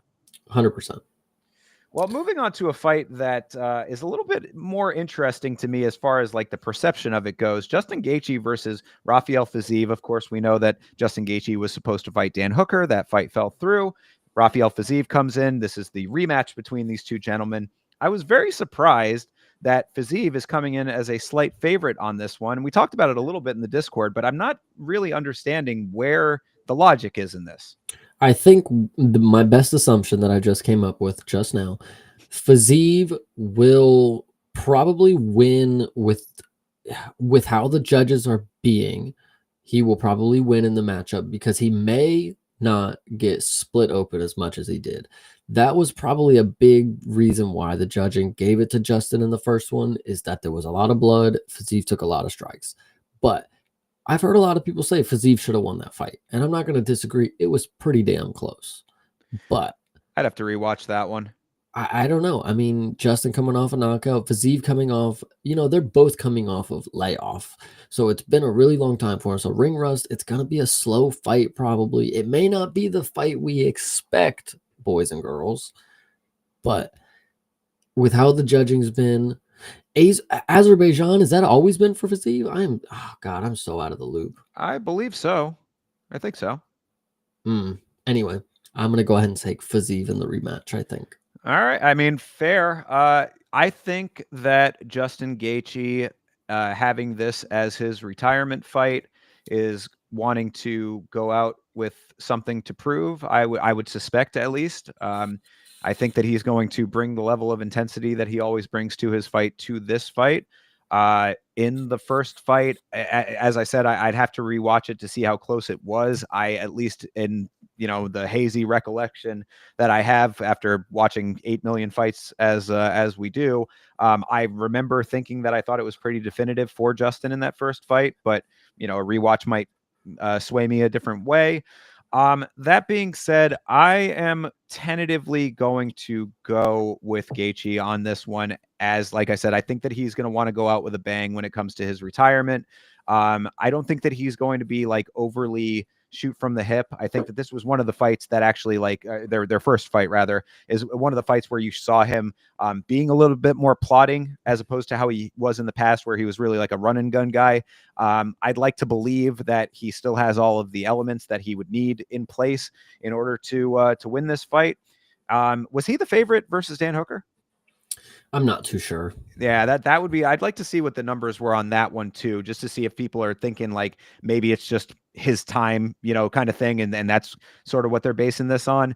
Fiziev, like you said, the ring rust situation. I don't necessarily put a ton of stock into that, but he just has been gone for a while. I need a primer on the like what to expect from him in a general sense, aside from the last fight with Gaethje. So, I'm going with my gut mostly on this one, and my gut is telling me Justin, but I'll probably still have a parlay with Fiziev on it.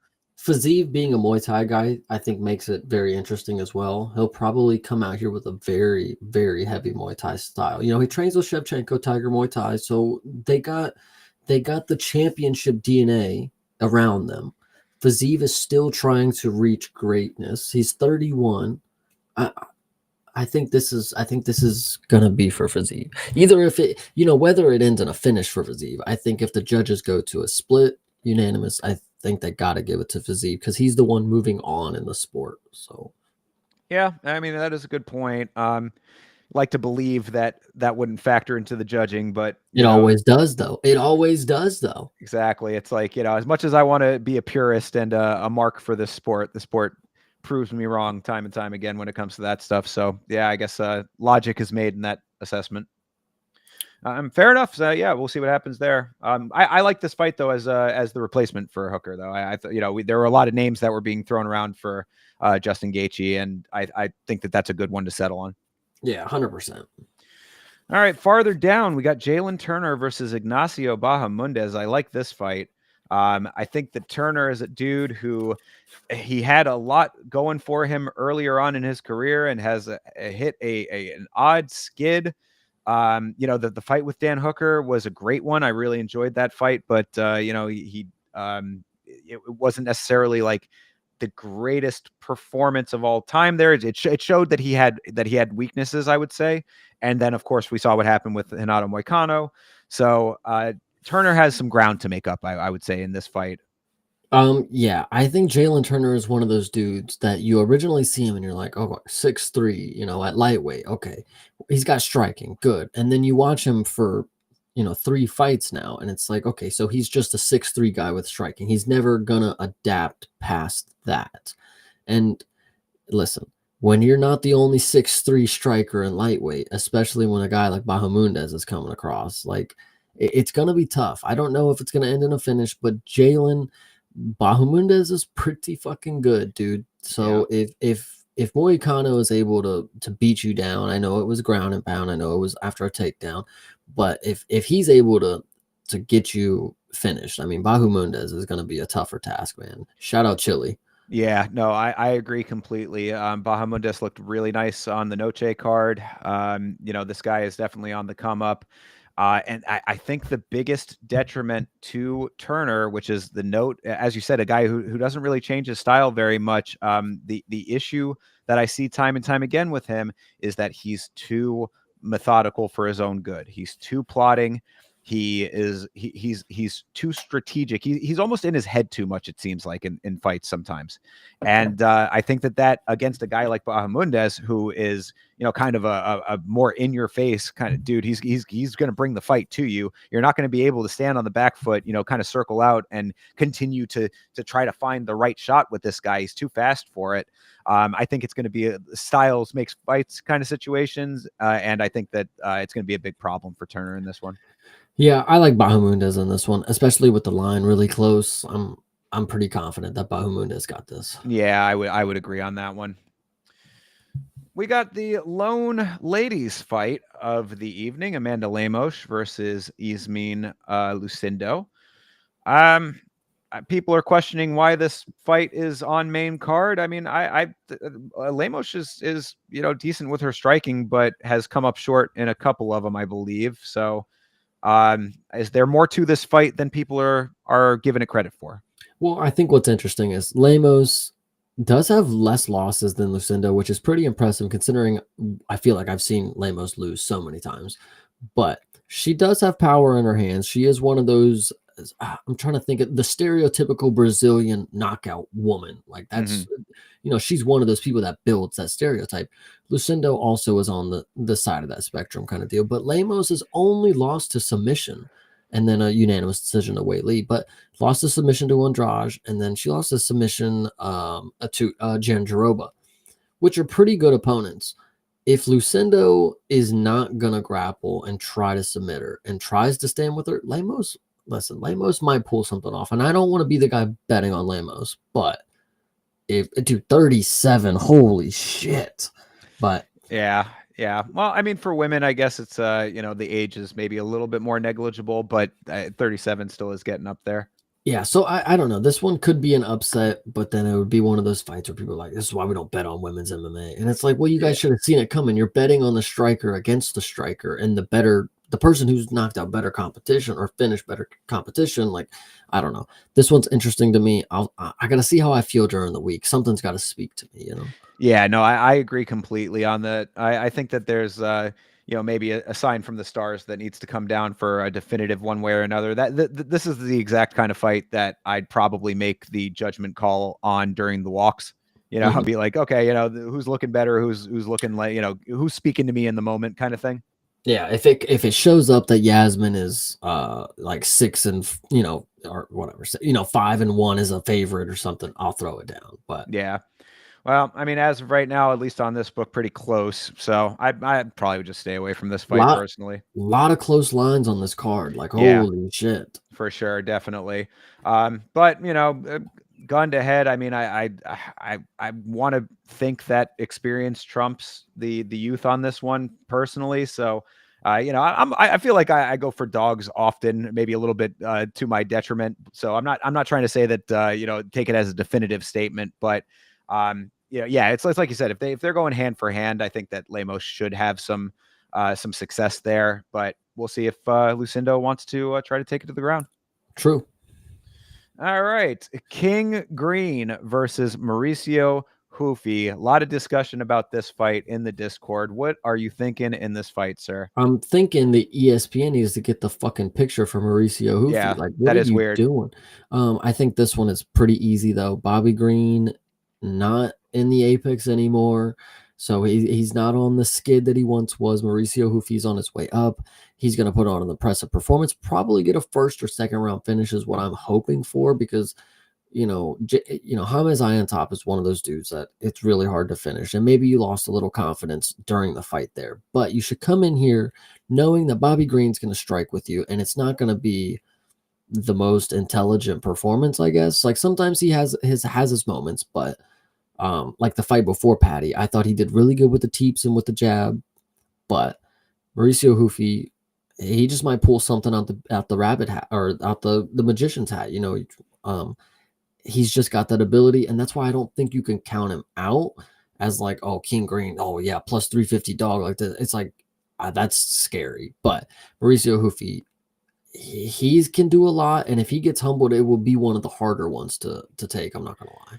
Yeah, no, I think that the line of logic that you're putting forward is exactly correct on this. The issue is that Bobby Green, King Green, is a guy who he's made a lot of odd choices in certain fights recently. Like he's not like that he's got power in his hands, and that when he is effectively navigating a fight, he can win a fight. Like that he's an effective striker when he's doing the right things.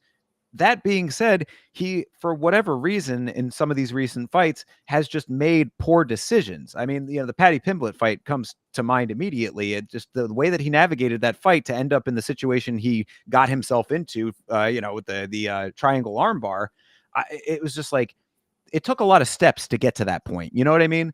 And all of them were not looking great. So if the Bobby Green of old, so to speak, shows up to this fight, then I do think that there might be a little bit more competition than some are giving credit for, especially a minus 500 price tag on Hoofy seems a little bit high to me, but I can understand why. I'm not denying the logic in that. I'm just saying that as far as like actually biting on that, it would be a little bit rich for me, but it's just where King Green is at currently and the style that he's bringing to fights currently versus Hoofy, who is on the come up, as you said. And I think that like the older Bobby Green, like back when he was still Bobby, probably wouldn't be fucking around with all of the more creative stuff that Hoofy brings to the table. And we saw that Top, a good example there, like you were saying, that like he wasn't able to effectively utilize all of these like super creative attacks that he has had success with in the past. So it's like I believe that the older version of Bobby Green, if he was confronted with those things, would be like, oh yeah, that's cute that you're going for a sweep. I'm just going to punch you in the face. Yeah. this current version of Bobby Green, it's too tough to be able to like say that that's who's going to show up to this fight. 100%.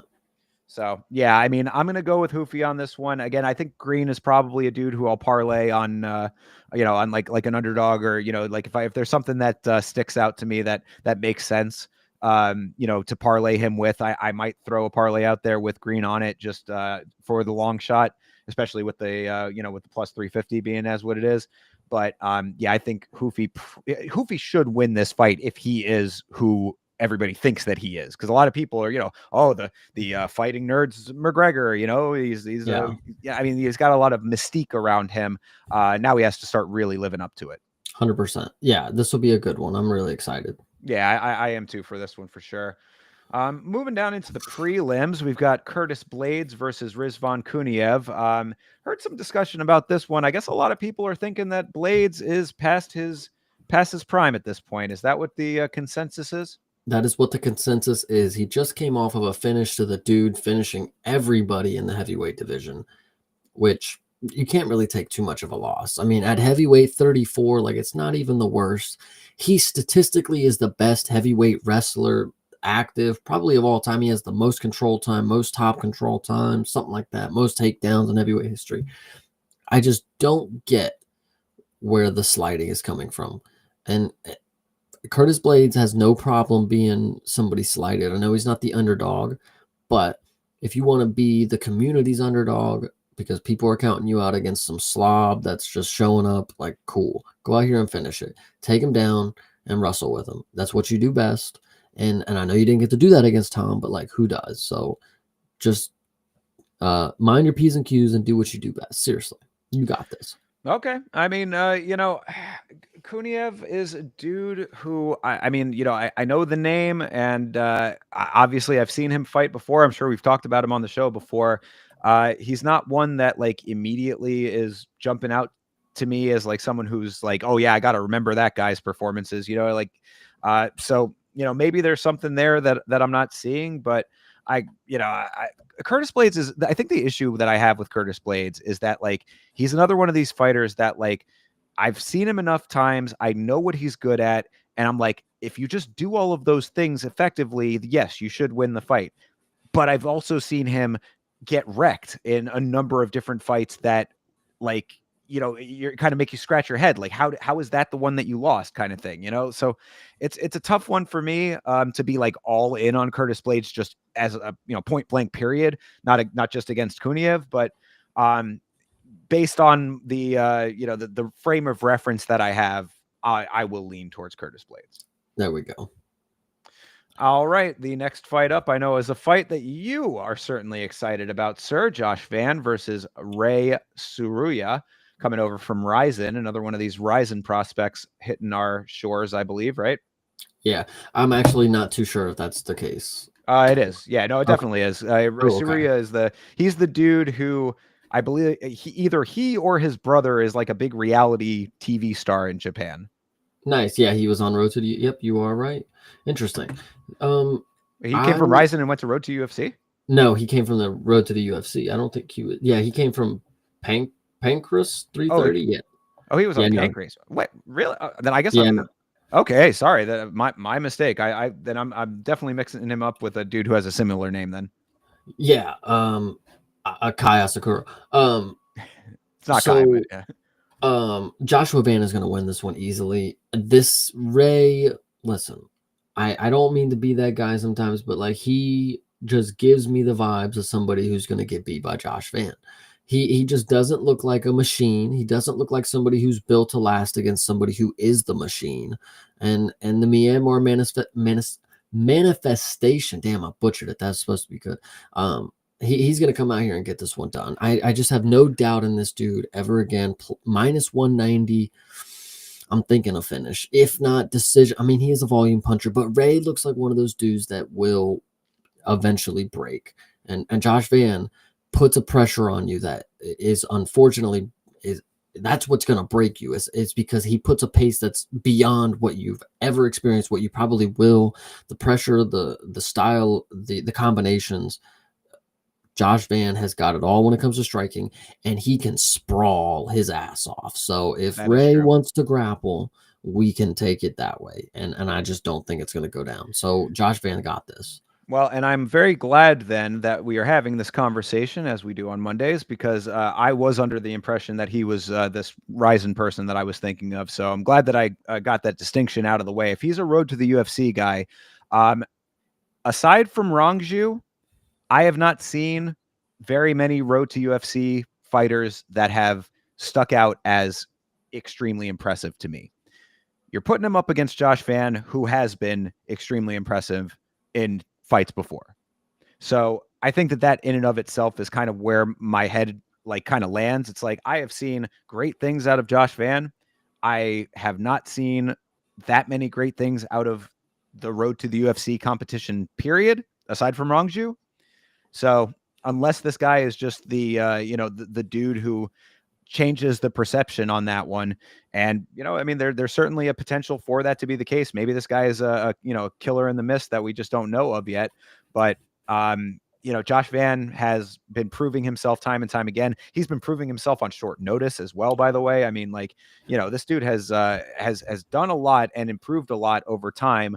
The ground game is kind of the hole in the equation, but like you said, he does sprawl really well. He's working on his defense a lot, so hopefully maybe at some point he'll get the ground game skills to kind of back that a little bit more. He's talked about improving that, so maybe that has happened. I don't know, but either way, he's been doing good things. Dude who I am not familiar with, I gotta side with Josh Van. I think what's also to note is that Ray, he went to decision with Carlos Hernandez, which I remember at the time I put money on Carlos Hernandez. And the fact that it was a 3-round decision where Ray was grappling the entire time and he wasn't able to finish Carlos Hernandez makes me believe that his grappling is not on the level of Tatsuro, which is the only thing that really matters right now, in my opinion. That's the best Japanese wrestler as of right now. And if Josh Van was ready to go fight Tatsuro, Ray, I don't really think you have much for him, especially coming in at age 22. You're younger than the young gun.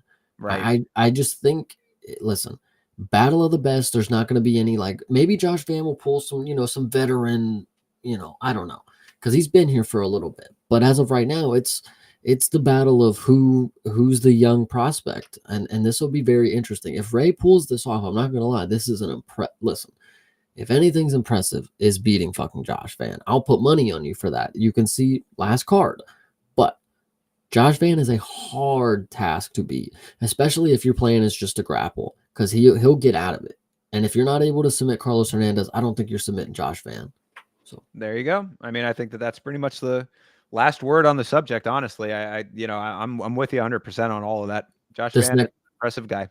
Yeah, this next one's going to be good too. This being a dog is absolutely ridiculous. Oh yeah, no, I that certainly jumped off the page to me. This is Bruno Ferreira versus Armen Petrosyan. Petrosyan, of course, on the receiving end of the double bullet or whatever you want to call it, the double spinning back fist knockout by Shara Magomedov, going up against Bruno Ferreira, who has been doing some decent work himself. So, I mean, what are you thinking?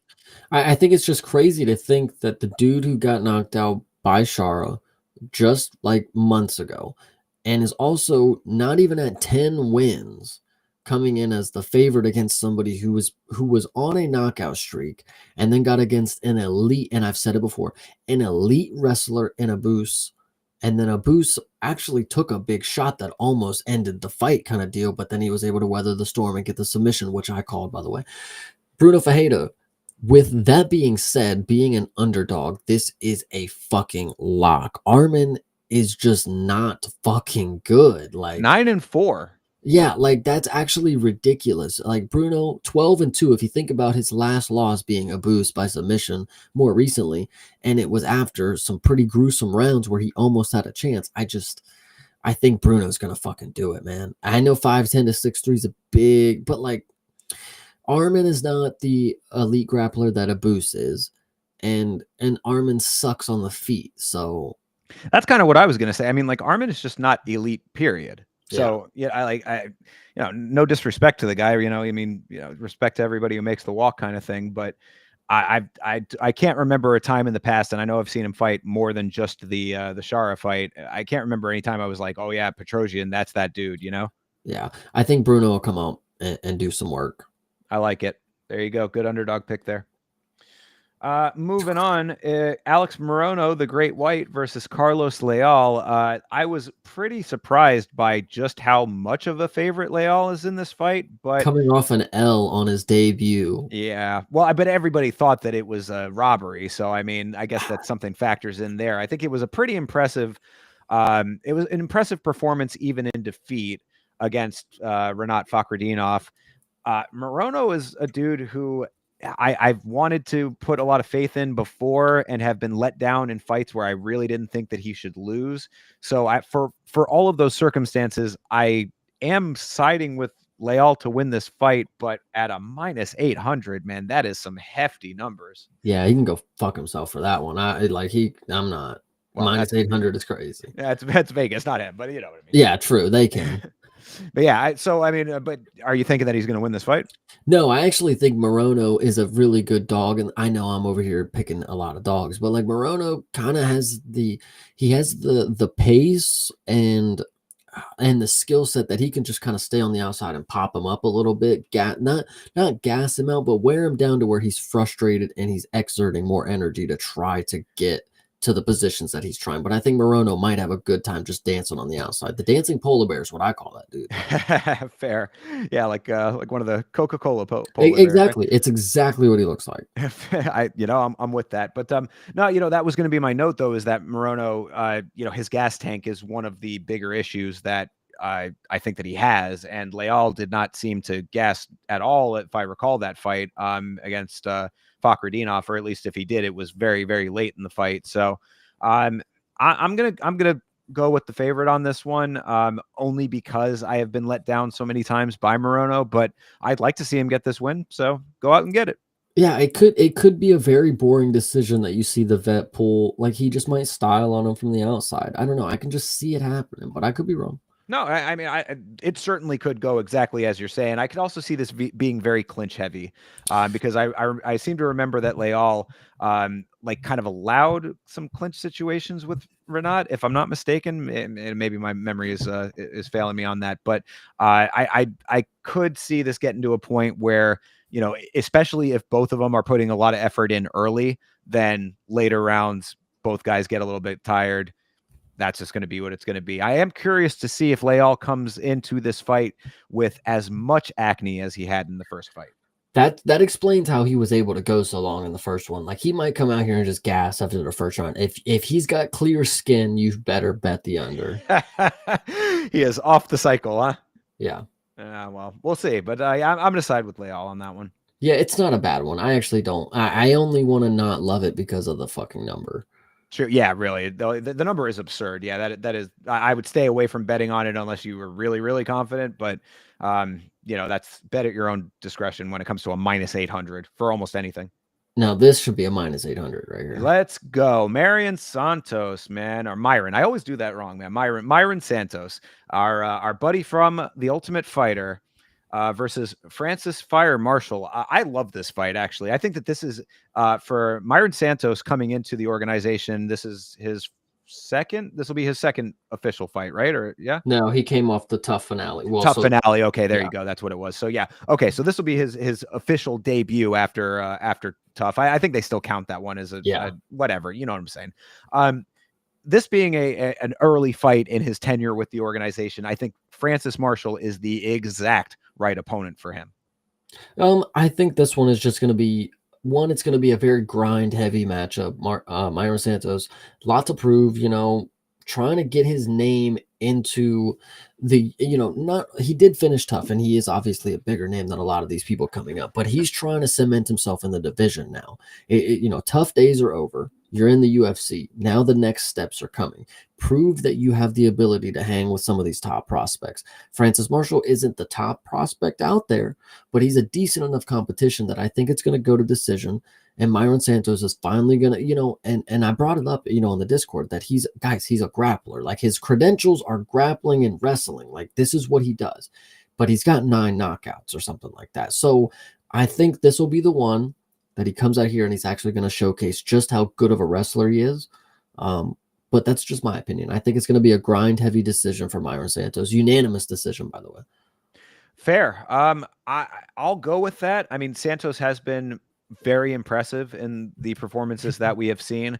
The reason that I think that Marshall is a great matchup for him is that Marshall is a dude who does go after it in these fights. I mean, like his striking is pretty good when he's able to get it off. I think that, and if it's who I'm thinking of, and I think it is, he got himself caught early with the grappling in, I believe, his last fight.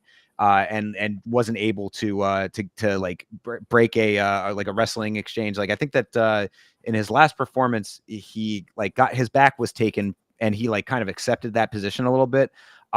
So the point of all of this is basically if it ends up staying at range, then he might be able to find some good shots. Santos gets in there and does what he does best, as you're saying, with his grappling, then I think that he'll be able to really wear him down. And over time, it has the potential to be a very nice like mounting performance where over the course of the fight, you see like Santos maybe starts a little bit closer and then Santos breaks away towards the end. That's what I'm thinking. I think this is another one just like Josh Van and Ray. It's like this isn't the savvy vet versus the young prospect. This is two young prospects who are hungry to be a name in the division, because this is exactly where you're going to get your foot in the door. And you have a great performance here, and people could start saying, okay, well, he needs to get an actual good opponent. Myron Santos coming off tough, you're going to have the skyrocket strapped to your back. You come out here and you make this impressive, people are going to throw some things on your name. You're going to get you. Hey, listen, Tamirov just fought a ranked opponent on his second fight in the UFC. Anything's possible if you make it interesting. So Myron Santos, I think you can do this. I don't know how you're going to do it. I'm hoping decision, because that's maybe what I'll have my money on. But when you get the victory, listen, I could care less how you do it. Yeah, and really, based on the performances that we have seen from him, he does seem like he has that spark of someone who can be like legitimately great. Yeah, I feel that's actually one of my better picks. Like not necessarily a pick on the night of the fights, but when we started watching Tough, when Myron Santos came up and he's showing all his medals and all the stuff that he's won in his career, I knew it from there. Like this dude, not only has the background to back up what his skill set will allow him to do, but he's reaching for other things. He already was the best wrestler at the time. Now he wants to be better than that. He wants to be the best fighter at the time. He wants to win tough. I just think that the story is building for Myron Santos, and he's not going to be denied much further. Yeah, no, I would agree. So I think that he's taking that fight for sure. All right, moving on to Jordan Santos versus Ozzy Diaz. Santos coming off of the Contender Series, and Diaz coming off of getting knocked the fuck out, I believe. Yeah, this one I could care less about. I'm not gonna. He did get knocked out by Zhang Mingyang. Yeah, and Zhang Mingyang is a fucking problem. So I mean, maybe not necessarily the right fight to judge Diaz on in his entirety, but 9-3 and nothing really impressive outside of getting knocked out. I've got no real faith in him. I especially with the odds being somewhat close, I think taking the favorite on this is probably your safer bet, and hoping that the Contender Series guy comes in here and makes a mark. Yeah, the only thing I can note is that Mr. Santos has more subs than knockouts. So if you want to put some money on something, I guess there's something to notice. Yeah, and honestly, I make it interesting because Diaz is, as we now know, he's a guy that you can style on. So yeah, go out there and do that, and maybe you get a little bit more momentum on your name. 100%. And to round it all out, Chris Gutierrez versus John Castaneda. Not really, not too keen on this fight, honestly. This is, is it just going to be a Gutierrez kick fest? No, I actually think, well, one, is it going to be a kick fest? Yes, by Chris Gutierrez. But I think this is just interesting to note that Chris Gutierrez is one of those fighters that you have visually seen not have their head in the game. Like the last fight, I'm pretty sure it was the last fight. Let me double check. the last fight that he had, no, he did win his last one. Okay, so Song Yadong was the one before. No, actually, I'm lying. I've watched him against Pedro Munoz, and the fight against Pedro Munoz, which was 4 fights ago, and I still don't think he's redeemed himself, is that he just completely didn't show up. He didn't implement the game plan that he could have. He just kicked the entire time. He didn't let his hands go. And I've said this before the Pedro Munoz fight, Chris Gutierrez stand up. When he's on, he's very like Leon Edwards. Like, he is a very straight technical kickboxer, and he can throw kicks when you don't even know they're coming. His stand-up is very technical and slick. And I just think he's very impressive when he's there. But this is why I don't think the money can be put on him, is because will he be there? I don't know. John Castaneda is another dude that's just like, I don't know too much about him, but if I don't know too much about you and I know the other dude may or may not show up, it's like, I don't know. Yeah, I mean, fair assessment, I guess. I like, Gutierrez has had opportunities to make himself more impressive that I don't think that he has taken. Yeah. Castaneda, I believe, has also kind of fallen into that camp a little bit as well. I mean, 21-7, he's been around for quite some time. I don't think that he's really made his mark in a way that, like, you'd really want to see in order to gain a confidence in putting your backing on a fighter. So really, they don't have the odds up for this one, but it's kind of a pick 'em as far as I'm concerned. And I mean, I'll go with Gutierrez because the kicks are effective when he is on. Hopefully he'll come to this fight in go mode, but either way, this is not exactly like a fight that screams like "let's go" from the gate. I'm not.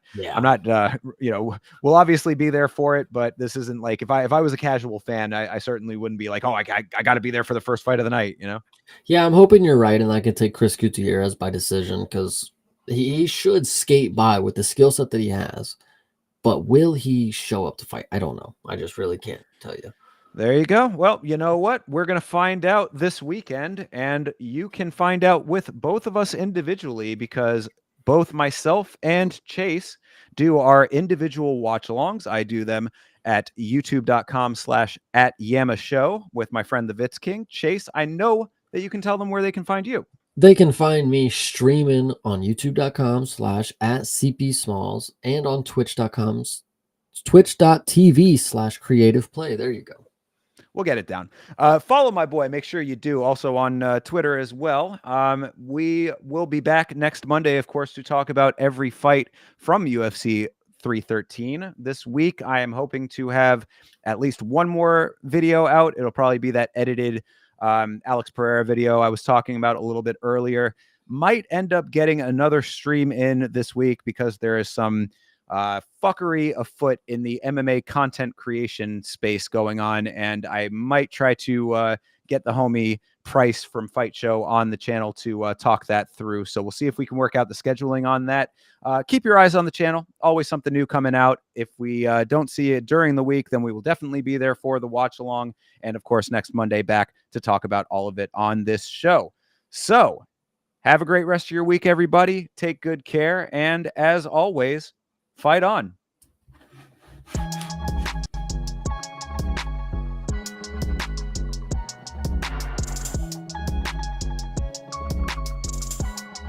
Change.